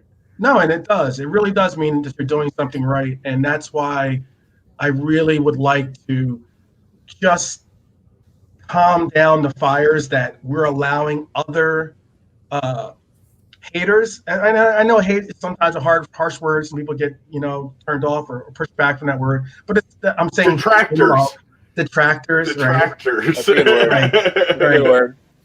So, I get it that there are some again detractors out there that are going to continue to be like, let me fan this fire, let me fan it, and I'm like, really? There's no real fire. Yeah, there's no real fire. And coming from the place that I'm in, and hearing it from my Blues fans. And my Gooners, okay, and also, oh goodness, and hearing it from my Red Devil fans. Oh God, they're the worst. They're the worst. Speaking of, you got a big one tomorrow. Absolutely. Handle it. We need to handle that. We definitely need to handle that. Yep. That'll quiet a lot of people. You come out and do what you wanted in the Prem game to them in this game. All of a sudden it'll get real quiet again. Oh, absolutely. I said that last week. I said that this game was going to be a bigger game than people really would have thought it would have been, considering most times the FA Cup has definitely been taking, year by year, has been taking a little bit more of a diminished role in importance. But exactly. It still is a championship. It's still a title that you can put in your trophy cabinet. So I know that it's going to be something that, Manchester fans are looking to have kind of put that final dagger, that final knife, at least they believe in us. But let's get honest. Let's be honest, guys. There's 19 games left? There's still a half a season left. Oh, yeah. A lot of time. Yeah. If you were to say to me, oh, half the season and you're still in the top four, and you're going to say, oh, season's over. Hey, you don't know soccer, and you really don't. Wow. You don't know at all. Especially when you're playing two games a week at times. Exactly. It's not even a month-long process anymore. It could be a 2-week process, and you're like up the table. Yeah, and let's be honest. Manchester City, with KDB going down, with these players that are now like Vardy going down, as you said, as you previously said, these teams are now going to see, hey, you're going to run into what we are. I would certainly prefer to say, hey, Van Dijk is out for 4 to 6 weeks rather than the entire season, but it's still something that you have to keep in mind is relevant. And I think that sometimes people don't want to put that in at all. They don't want to factor that in at all. And I think that's kind of sad. Yeah, I mean, again, once Jota comes back too, that's going to help you out a little bit too. Yeah, there's a lot. There's a lot of pieces, I think. And again, I'm not. Liverpool will be fine. I just like to poke the bear, but eventually the bear's going to wake up and probably destroy me. And again, I have no room to talk. I said this to Brian in the beginning. I'm like, when did you think that being an Arsenal fan, you'd sit there and be more content than a Chelsea or Liverpool fan at this point? Yeah. Like for a month. Yeah, for a month. Right. And you know what? I really wasn't concerned with all the amount of diminished form that we've been seeing, because I know there's a lot of different things involved in it. And I can go through and they can sound like excuses. And you know what's kind of like annoying as well is when you state the truth. You're stating facts. Okay. It's not like I'm saying I'm not in the locker room, so I don't know what's going on between the interactions of these players and the coach and what their agents whispering in their ears. I don't know all those things. At least for Liverpool, at least, I don't know those things. But I do know that hearing that from other people about it gets to you. You're just like, really, you just want to see us hurt. You want to see our pain, because misery loves company. Yeah. And hey, people are telling us, oh, your team sucks, or your team is this, your team is that. And I'm like, have you taken a look in the mirror? There's no team in the Premier League where I would say, oh, they are hands down the favorites to win this league. Nobody. None. Every team has problems. I mean, you spend $250 million on your players, and they're not even seeing the pitch. You're 2 points over Arsenal. Exactly. You're 2 points over this guy's team. You know what I mean? Yeah, having an historically bad season in 100 years. Yeah, exactly. So exactly, and that's why I like to see your failure. But I like because the closer you are to me in the table, the better I feel. The better you feel. So, sure. Hey, I'm saying, as someone that has gone on about mental health, and and I know you have a new sponsor now. Hey, I am willing to go through this with you. Okay, I'm willing to say that I understand, and I can empathize. I can. He's here to talk. He's here to talk any Liverpool fan off the ledge. Absolutely. I need my Liverpool fans to, because we've had one thing that I can say is that a lot of pundits as well, and a lot of especially other supporters from other clubs have pointed out how the Reds, our Red supporters seem to think that we're a part of some communist bloc that spits the party's narrative, and we don't go against anything that the board, because everyone hates every team. I think talks about the boards and how they don't like them and everything else. And a good number, and myself included, have said, "Hey, I'm not a fan of Moneyball, but I still appreciate what FSG has done for us." That's right, for life. and you don't see that too often where people really are going to say, "Oh, well, you know what, I support our board, or I support the owner's decisions, or I support the decisions and everything else." Look, Klopp said it himself. The players that are brought in, he has an opinion, and he puts out in his opinion. But that's all FSG bringing those people in. They make every decision on every player that comes in, and that's pretty commendable that they've created this team that we have, and it is what it is when it comes to a lot of these different things. But there's some. That was my question. Mm-hmm. That was my question earlier to Adam with the whole poll question. I see Tommy's joining us. Thank you. He says he thinks he agrees to the poll question. So. But we were talking about, Frank being a target already and being talked about on his way out the door. And it's like, okay, I need to know, was all this Frank? Did Frank go and say, hey, Abramovich, I need you to spend $70 million. I need Kai Havertz. Or did they say, here you go. Good luck. We gave you already had something. We bought you 3 of the best players in the world. If you don't succeed now, it's all on you. Yeah, let's be honest. Roman has just as you said it earlier, has a hole in his pocket. It's like burning with that money that he has, and and somewhat like Russian oligarchs, they always want the shiniest thing, no matter if it's the best or it's been proven. They want that jewel, And I mean, you're seeing what you're seeing now with. Why I believe that LFC pushed back from signing Warner is because, he wanted a salary that was going to be similar to our best player, and I'm not saying Salah's our best player necessarily, but Salah, wanted Salah's kind of salary.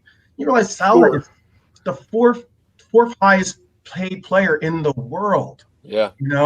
So that is something alone. And he's now in negotiations for a new contract. Okay.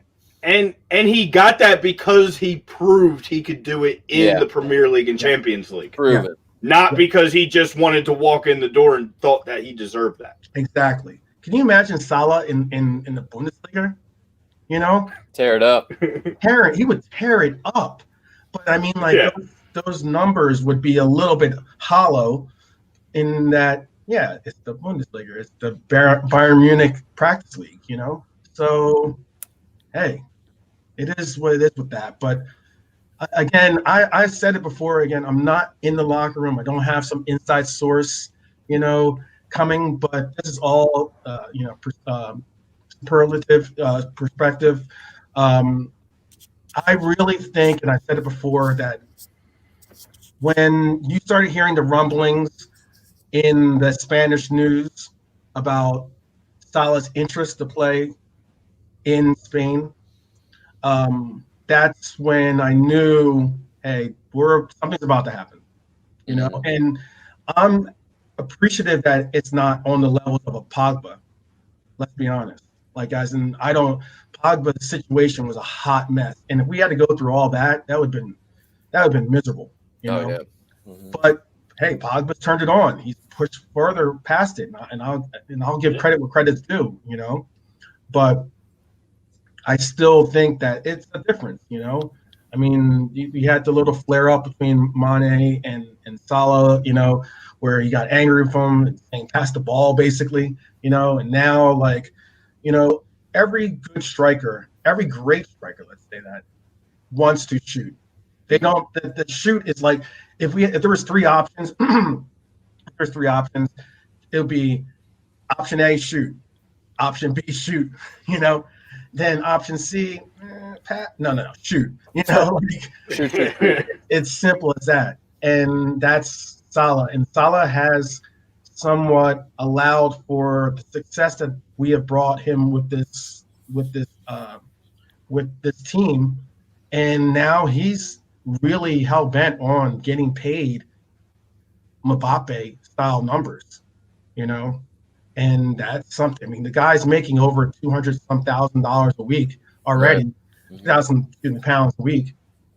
So when it comes to really looking at it, and this isn't a whole I'm going to pile on Salah thing, I got really some cross looks and eyes at my supporter club bar that I go to when I really called out Salah's form and I was saying, hey, Salah needs to come off at one point, and everyone was like, whoa, what are you saying? That's like blasphemy. Yeah.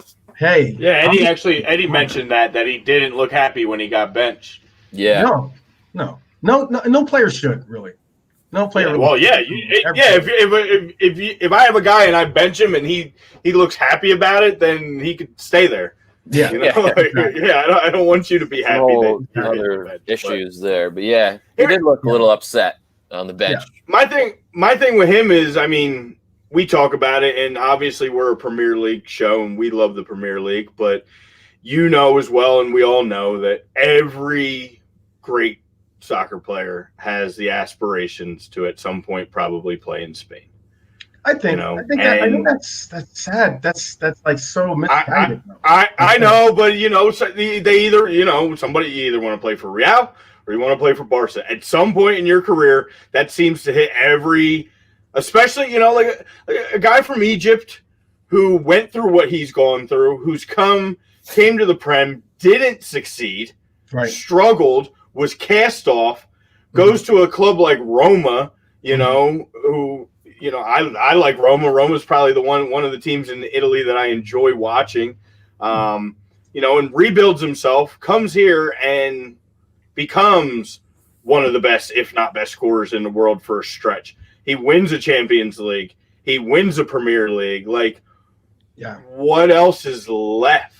It's either you stay here and you continue to build your legacy at Liverpool, and you become one of the greatest Liverpool players of all time, if you haven't already kind of cemented yourself kind of in that, or you take that last chance. You get one last paycheck, and you go back, you go to Spain, and you live that lavish life in Spain that everybody, all these guys seem to want to live. The guy's still leading the league in scoring this year. He is. As much as Sonny's been doing and Harry Kane and Vardy, you look down and it's like, oh yeah, Salah, 13 goals. Scores and clips. And it's something that we all have to keep in mind, that Salah is going to look, if Salah goes away, and I've said this continuously and I'm one of the first, and I think one of the only people that has been saying, hey, as much as I love our front three, and I would love to see them retire here, but I was one of the biggest El Nino fans, okay?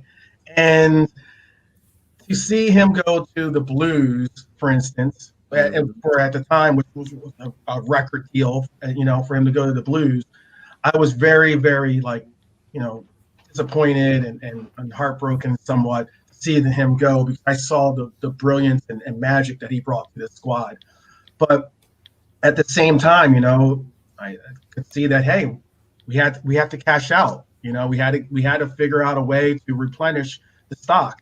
And unfortunately in sports, that's what we see. We don't see players really starting and ending a career at one team. Especially this Bryant's, your Messi's, or I don't know if Messi's going to even finish his career in Barcelona, but you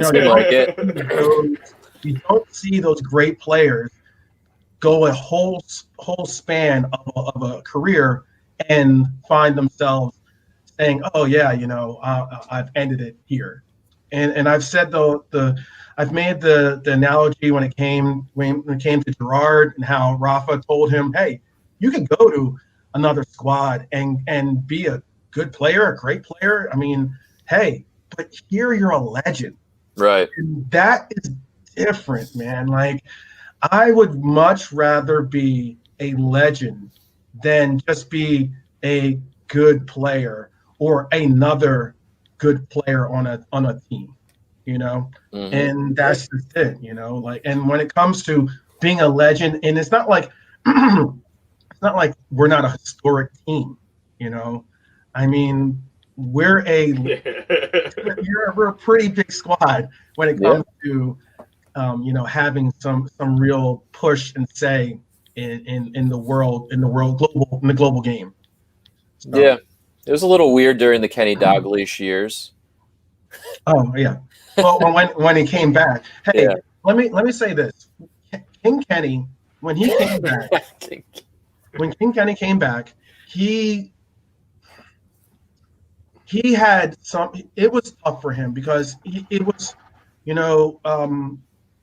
when we had the unfortunate actions of the fans that ended up losing their life, that really affected him in a way that people just don't understand.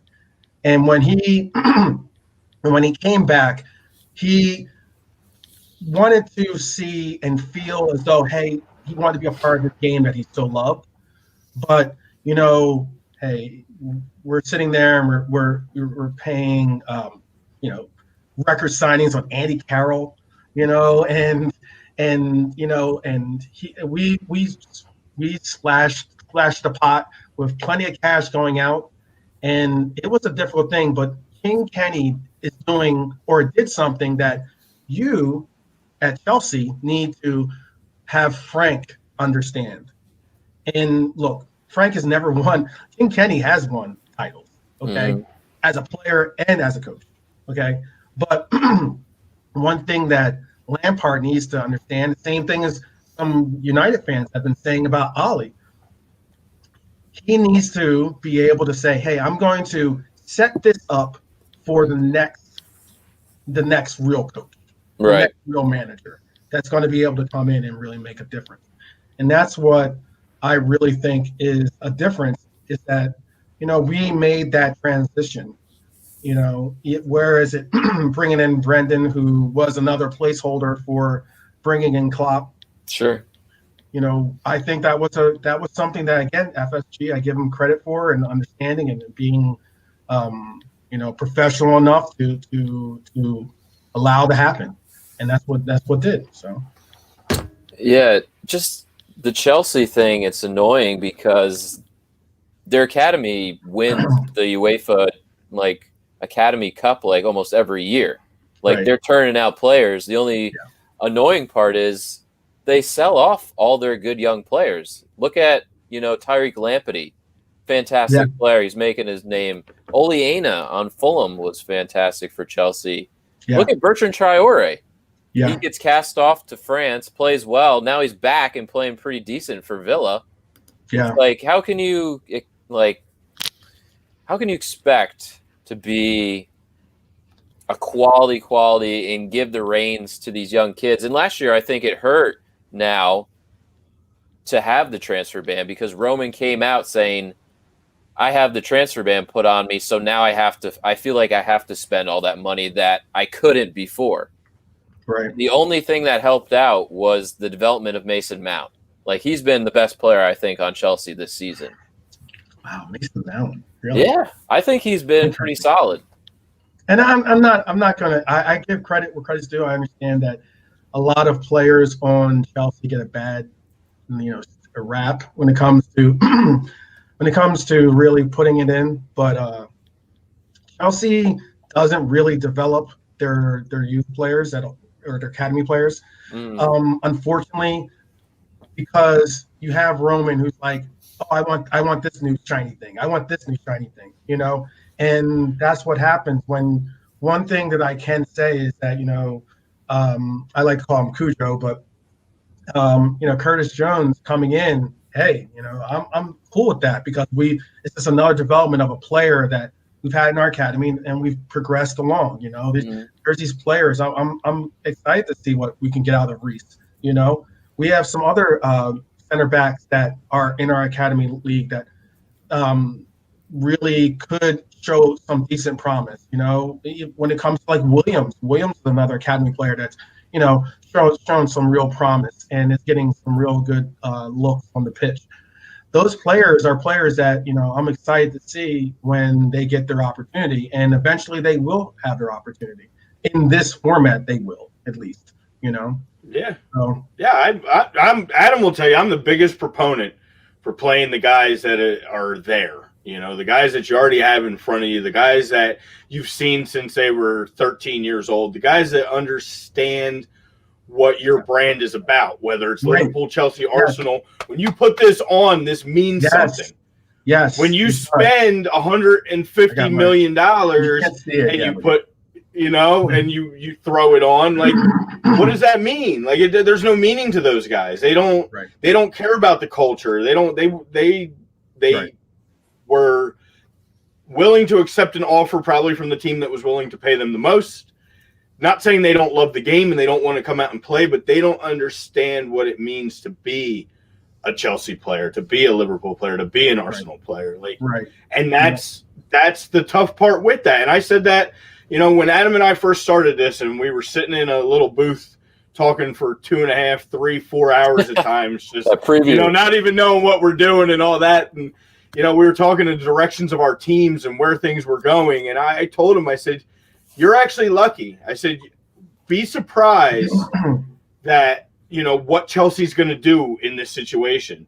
Chelsea's going to be forced to pull Tammy Abraham back off a loan after just coming off a record-breaking season in the championship and getting Villa back promoted. And he's going to get an opportunity to play and play well, and he did. And he helped grow that team. And all these guys that got thrown in, the Mason Mounts and all these guys, they got thrown in. And they did what they needed to do, and they fought, and they got them back into a Champions League spot when Chelsea wasn't looking good last year at one point. No, that's another thing. Yeah. No, you're completely right. And that's off. Yeah, go ahead, continue. Yeah. Yeah, no. And then it's just like, all right, great. That formula that works so well, we're just going to crush it now because because there's one thing to develop your guys and have a lot of good young players and then add a piece here and there. Yeah. But not change the entire culture. No. Yep. And that's the thing. I mean, look, let's be honest. Lampard, and to go to your poll question, I think that he possibly could get sacked simply because he is working for, Roman, who has sacked coaches for less. Okay. Mm-hmm. But let's be really frank, no pun intended. No one expected Chelsea to make top 4. I'm sorry. No one was saying, hey, they're a lock to make top 4 last year. With the youth and the players that they're putting out on that pitch, no one said that.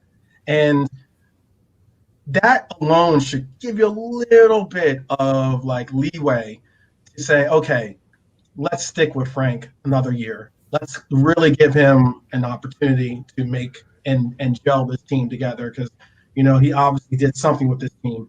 And the dynamics and philosophies that go with sports today, there's no real those academy players, those Stevie Nichols, that have come up and all they love their club so much and they understand, your Robbie Keanes, those kinds of players that have such alliances to their squads.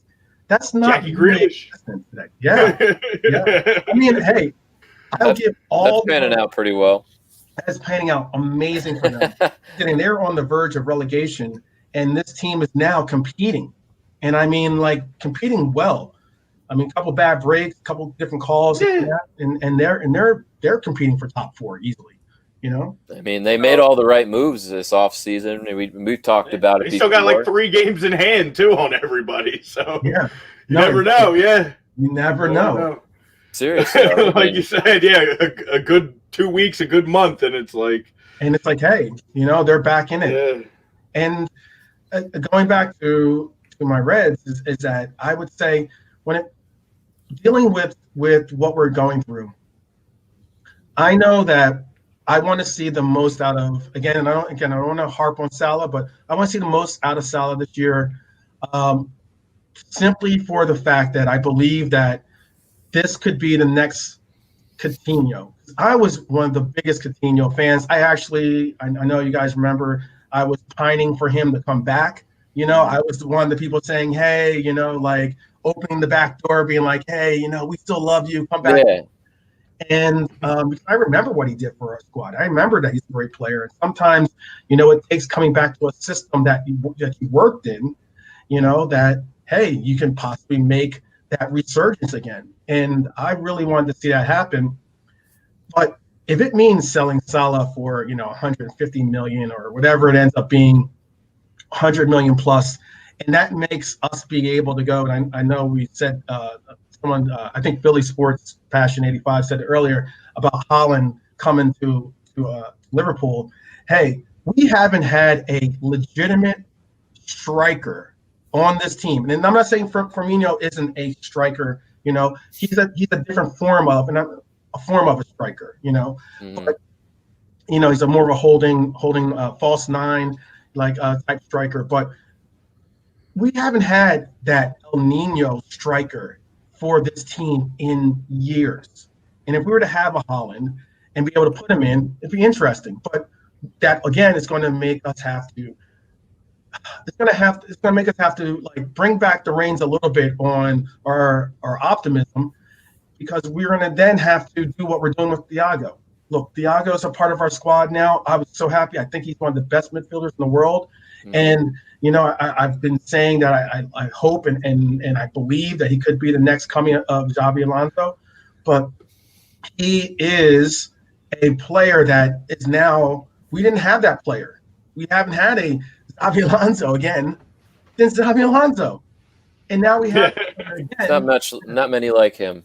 No, now you have to orchestrate a system that's going to allow for his talents to be best utilized. And I believe that if any coach can do it, it's Klopp. And I definitely believe that he'll figure out a way to make things work and make it all happen.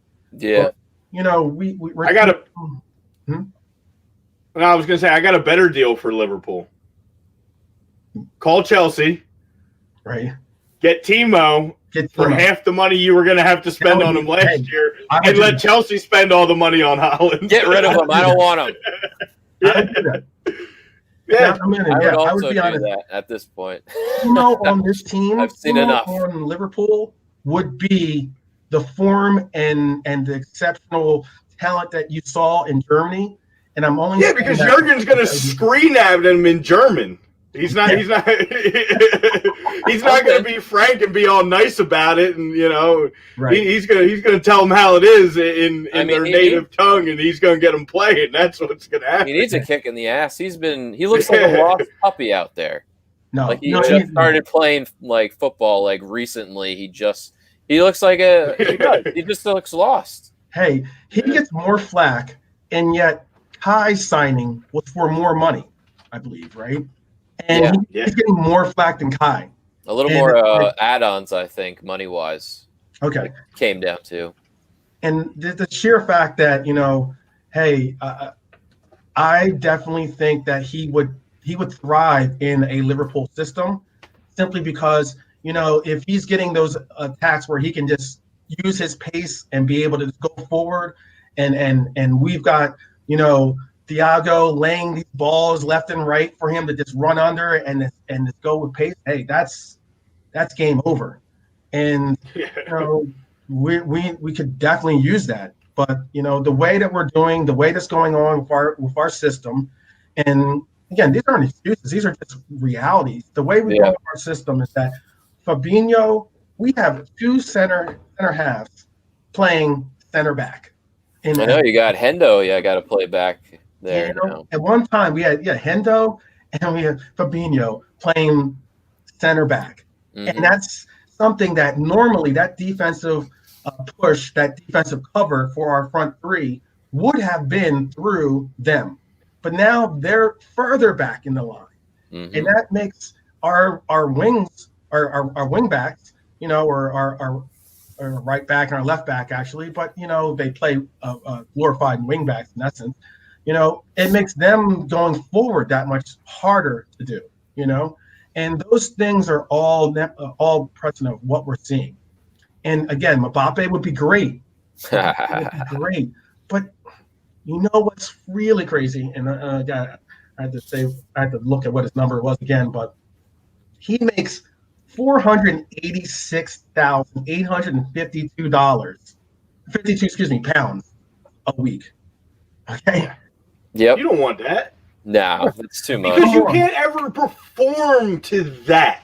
That's the problem with that money is there's no performance level that, you know, and if you do, then you're the greatest player to ever play the game. Exactly. If you can He's perform third on the to list. what equals that money, yeah. Exactly. He's third on the list. The knockdown from him to Salah, who's fourth on the list, okay, and these are Forbes numbers, okay? So the fourth player on that list is Salah, and Salah's making something in the nature of like around 200,000, some odd 200,000 pounds. You know, that's a considerable half the price. Yeah, and now we're in the parts of like he's trying to negotiate a new contract. He just negotiated a contract already, but now he's already back at the table trying to get more money. And it's one of those things where it's like, would I, if I was on the board, or if I'm, if all of a sudden my name became Lord Henry, like, am I going to say I'm going to pay Salah 300,000, 350, 400,000? Probably not. Nah. I'm just being honest. Like, I love Salah, but not after. I mean, especially now you got a Champions League title out of him. You got a Prem title out of him. At some point, it's a business.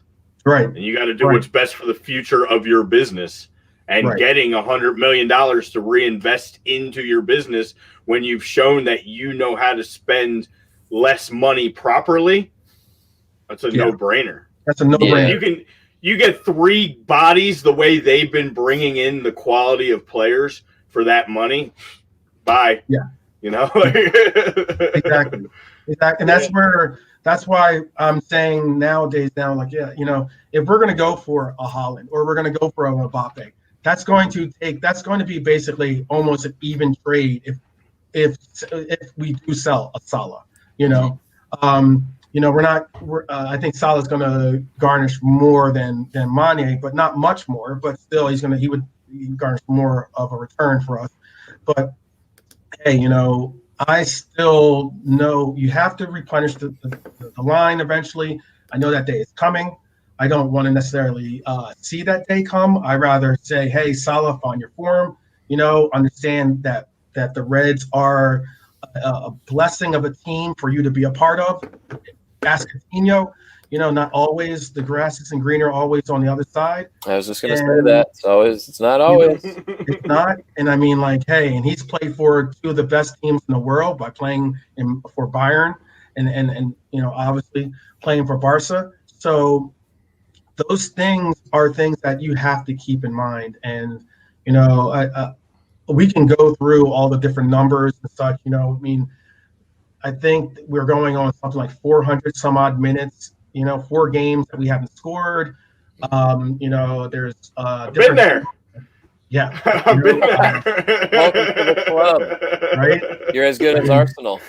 I'm going from memory again, but I think we had 11 shots at Newcastle. Yeah, like 17 shots against Saints, 17 shots against United. 27 shots against Burnley. I read something about the probability of us not putting any of those chances in the back of the net was so minuscule. Like it was like 0.15 or 16%, something along those lines. And like that's just where and why I'm saying, yeah, we're in a dry spell, and I get that. And we're all trying to find our form. We're all trying to figure out where and how everyone plays. I mean, I love the fact that Shaq is playing. I'm a big Shaqiri fan, primarily because I saw what he did in the World Cup, and some people overlook the fact that he put that team on his back and basically dragged them to where they were. How far they got. Oh, the country that he was threatening to leave because they weren't going to give him the C and he was going to play for Kosovo. That guy? They wanted to give it to Xhaka. They wanted to give it to Xhaka. Sure. I'm sure. He would have ripped it off and thrown it on the ground just like you did the Arsenal C. Oh, little bastard. No, it's a difference.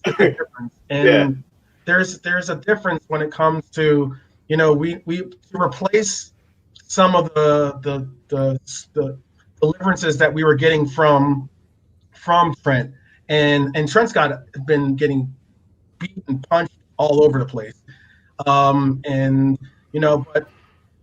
and his confidence has taken a little bit of toll. And the early knock in the early part of the season, the fact that he's going through COVID, and I can't emphasize this enough. Look, COVID is a serious thing, and it has long-term effects, and even young players are witnessing those effects. I mean, hey, your Kai Havertz has had to deal with those conditions, and I think that has applied to the fact that you're dealing from the pace and the generation of actual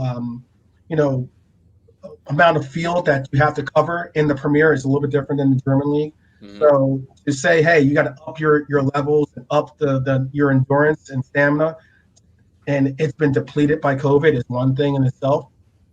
I've been saying a lot of these things, but I've been scratching my head over the short corners. We've been doing a lot of short corners lately. I don't know if I hate short corners. I hate short corners.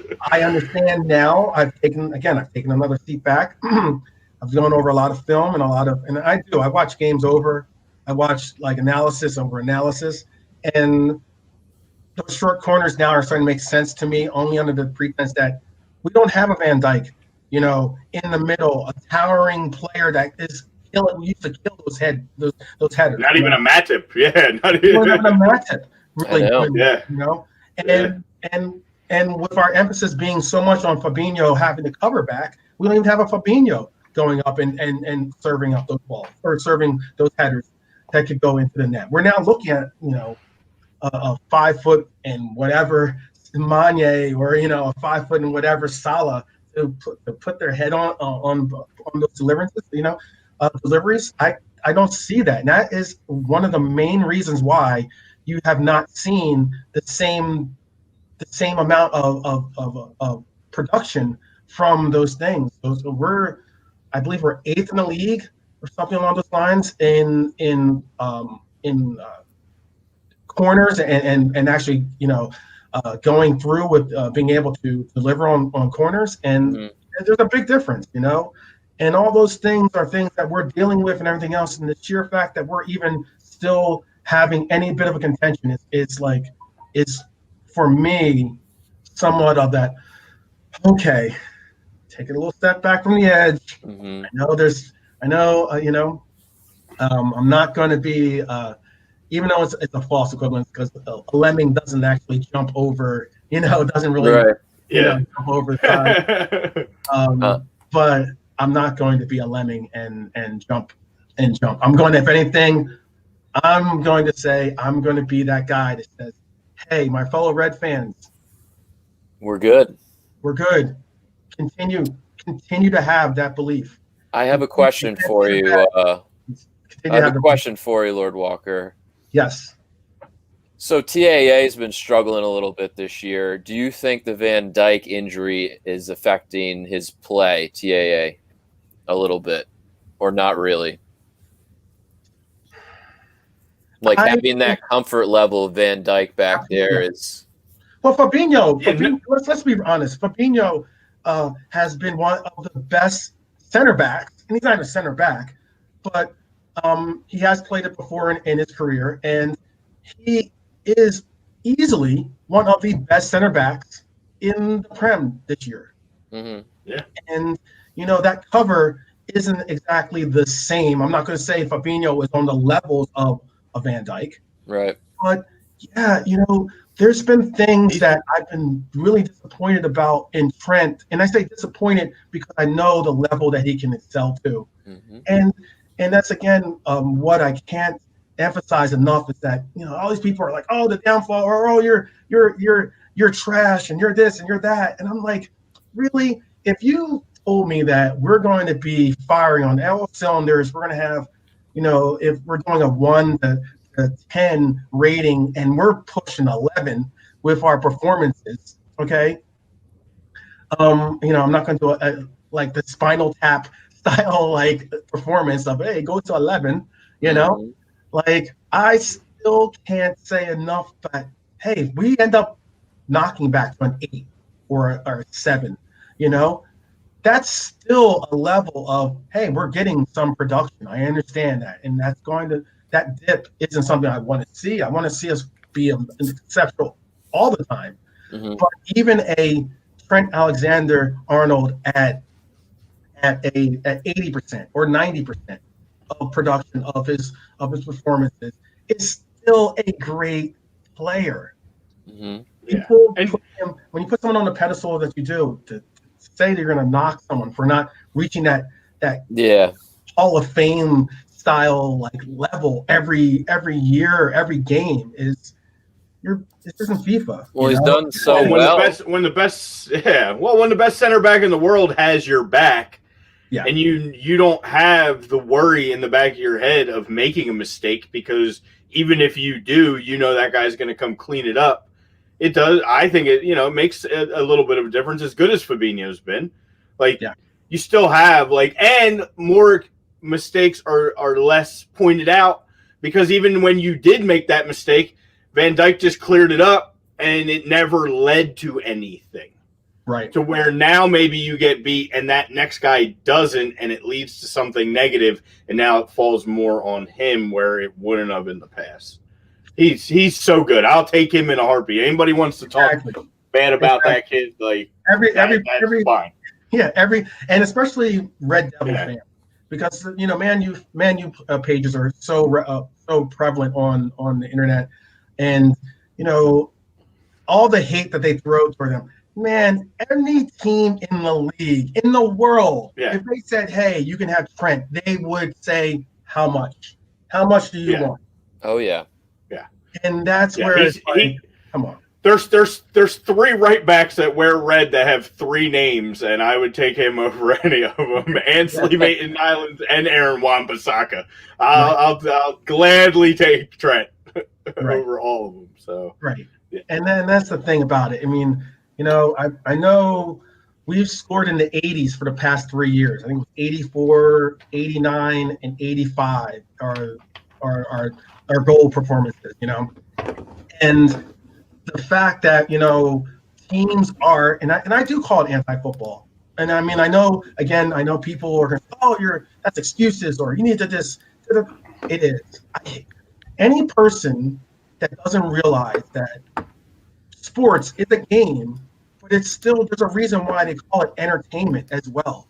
Mm-hmm. You want to be entertained, you want to enjoy watching it, and I'm not saying I'm going to make an emphasis to say I'd rather see a team go out there and do what they do, but hey, to all my friends that are Newcastle fans, for instance, the dreck that you see your squad play, for instance, sometimes there were years when I know some of my Newcastle friends have said, hey, I at least enjoyed watching some of those years where we weren't necessarily competing, but at least it was enjoyable soccer to watch. That's how I feel as a Knicks fan this season. At least I can watch a game, I mean, as a Sixers fan, hey, watching those years during the Henke years, were dreadful.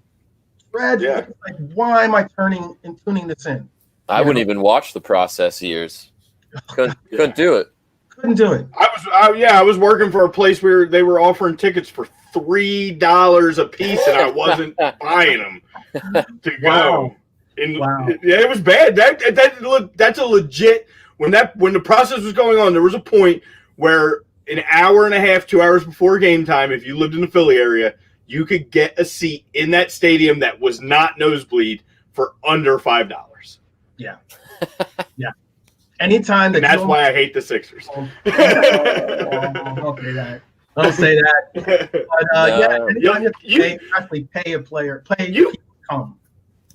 You can't even walk through Madison Square Garden for under $5. Exactly. That's true. Let alone watch it. World's most famous arena. The bums in Penn Station will get you for more than $5. Hey, come on. But I want to just emphasize this point. I do think it's anti-football in that it's just not enjoyable for all the people that say they love. And Mourinho gets results. I'm not saying he doesn't. And there's teams that have to do what they have to do to even come close to competing. I get that. Burnley dropped 8 to 9 players. Like, there were times where I would stop and count and be like 1, 2, 3, 4, 5, do my little count of how many players they had just consolidated into that little middle area. And I'm like, well, what do you expect? Because Burnley came into that looking for 1 point. That's all of Burnley. If they didn't. Sean Dyche and Klopp are such good friends. Get us out of relegation zone. 1 point is that's like a season right there for them at that point. So, but that's the thing about it, is that the same thing. If we all said that Real Madrid, for instance, back in when the Los Blancos were like the team, Kaká. Yeah, when they were the team, with your David Beckhams and your Kakas, and your Zidane, like when they were the team, and if you said, hey, they're going to come in and they're going to sit 8-9 players back, and they're just going to sit there and just hope to have 1 or 2 counters, would you be like, oh yeah, that's football? Mm-hmm. Yeah, well, that's a beautiful game for a reason. It's called the beautiful game for a reason. And lately, we've been showing up expecting to see the beautiful game, and we've been seeing the ugly sister, basically. Yeah. Well, that's where you get the haters, like the Tories and the B Willies, who they've only seen the sit back side of the sport, and they haven't been able to see the beauty of the sport. Yeah, I mean, everybody, basically, coaches are like, you got to break us down to beat it. No, and that's the thing. That's what it is. It's coming down to is, look, we're going to figure out how to properly utilize Thiago, who can break you down like that. He's the one that can pepper passes into, and I think we're going to start seeing Thiago, and that's why Shaq's playing. We're going to start seeing more of like passes coming from the midfield that normally those players were more looking at getting those that service from our wings, our right back, or our left back. But now, we're forced to somewhat, adjust, and it's something that I really believe is going to happen in football, or for us at least. And I'm saying us meaning Reds. We're going to see a difference, an adjustment with this team, and again, if the haters aren't talking about you, you're not doing something right. Mm-hmm. And and I know that we got plenty of jealousy out there. So hey, bring it. I mean, well, that's a good line to kind of start wrapping this up on. And speaking of haters, one team that we can all agree to hate, City. I just did want to throw out the positive thing is that Mr. Steffen's getting the start in this FA Cup game again today. So that's cool. Nice, Zach. Yeah, and it's a lot of first-team players for them. So, I mean, I know they're playing Cheltenham Town or whatever. So, but it's good to see on our U.S. level to see him getting significant time again in meaningful games. Yeah, so it's a beautiful thing. I love it. Let's get him out of City, please, so we can actually root for this kid again. Yeah, definitely. Maybe. I don't know. Any red card, yellow card from you guys? Good question. I mean, I know my combined is Dortmund. I already said it. I'm pretty much fed up with top to bottom. Their organization is. It's okay when you're producing on the field, but the whole Jadon Sancho thing is going to come back and bite him in the ass because they're holding the man hostage, and he's saying he's giving a big FU to them, and he's not playing very well at all this year. It doesn't look like he's enjoying his time. Yeah. And then his value is going to slowly be like, all right, you won 100. Well, what has he done for me lately? Like, it just it's a joke right now, and the fact that Bayern fleeced them again by giving us Mats Hummels back when they already knew Mats was pretty much gone.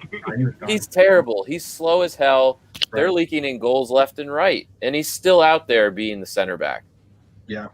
It's ridiculous. It's just it's not good, especially in a Bundesliga year where it's a down year. Leipzig's losing left and right. Bayern's not exactly, setting the world on fire. Yeah. this could have been the year. But again, like Eddie said, it's going to be freaking 9 in a row for Bayern again. Just Bundesliga is very hard to watch. Only reason why I sometimes watch the Bundesliga is to see what players are about to get plucked from the Bundesliga. And at least have some, a bit of a standing on what they look like before they come to the Prem. But other than that, we have a few good U.S. players playing over there too. That makes the only other reason to really watch. I'm a big Josh Sargent fan. You said it before with Matt Hopp. The 19-year-old, the Cali boy, is doing really, really well. Yeah, he is. All of a sudden, Speaking of a guy who played well in the Bundesliga, who's coming back, Bobby Wood's coming back. Yeah. Yes, Bobby. Saw that. Yeah. He's coming back to Real Salt Lake, coming back to playing the MLS. So that's kind of cool. Yeah, his time is done. I'm sorry. Yeah, it's done, but but it's still it's nice to see him, making his way back. I'm cool with it. Mm-hmm. Yeah, I can see that. I can see what you're saying with that, Bobby. But I do know and have met him a few times as well. He's not one of my good friends or something like that, but he's a funny guy. I'll say that, and he's cool. He's a funny guy, and I actually met him right when he was starting to have that surgence of interest, and definitely form. But I think he's a good player. I think that one thing I can say is that it shows America's greatness in how our U.S. men's national team really shows what America is, and that's just this this melting pot of players, of all ethnicities that really put it together and play for country and badge. And that's something that I appreciate, is why I gave my shout out to Kyle, and why I give a lot of onus to these players that understand the importance of what it means to represent your country and to be a real talisman for our sport, Yeah, absolutely. I had a yelling, but I didn't want to take it too much because I bring this up. We could just talk for another hour. We don't have that time. But I was hoping that wasn't my end, but I think your audio is all crazy. You sound like I might drop in. Am I getting to that point? I don't even know. It's robotic. Yeah, I know the Transformers are on Kickin. Well, we did already dropping out, every hour. Wow. Okay, Megatron. I'll keep my yellow myself next week. Oh, that's great. Great way to end it with Megatron appearance. Yes.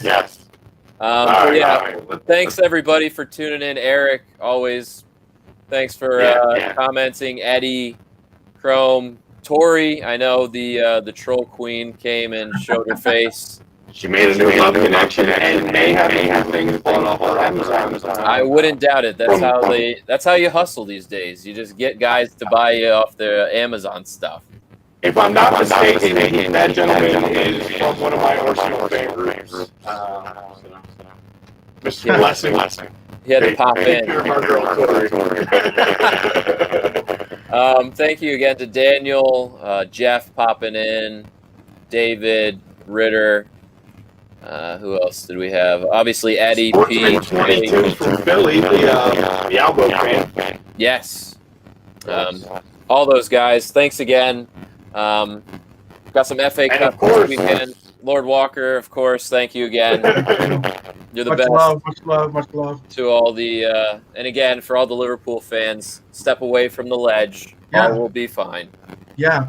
If I could say one thing for my Reds fans, hey, when you're the best team in the world, you always have haters waiting for your slip up, especially for your downfall. Mm-hmm. But that's to my fellow Reds, my brethren. Don't fall prey to the jealousy of our rivals. There's a reason why they're jealous, and that's because we're wearing the crown. Heavy is the head. That we're with A2D's new sponsor and Arsenal, we have very good support groups around. If you guys need to come talk, we're here for you. That's true. We're here for you. Trust me. We're yeah. We're gonna get through this, everybody. So again, thanks everybody. And again, have a great weekend, and we'll see you next Saturday. Love you guys. Later.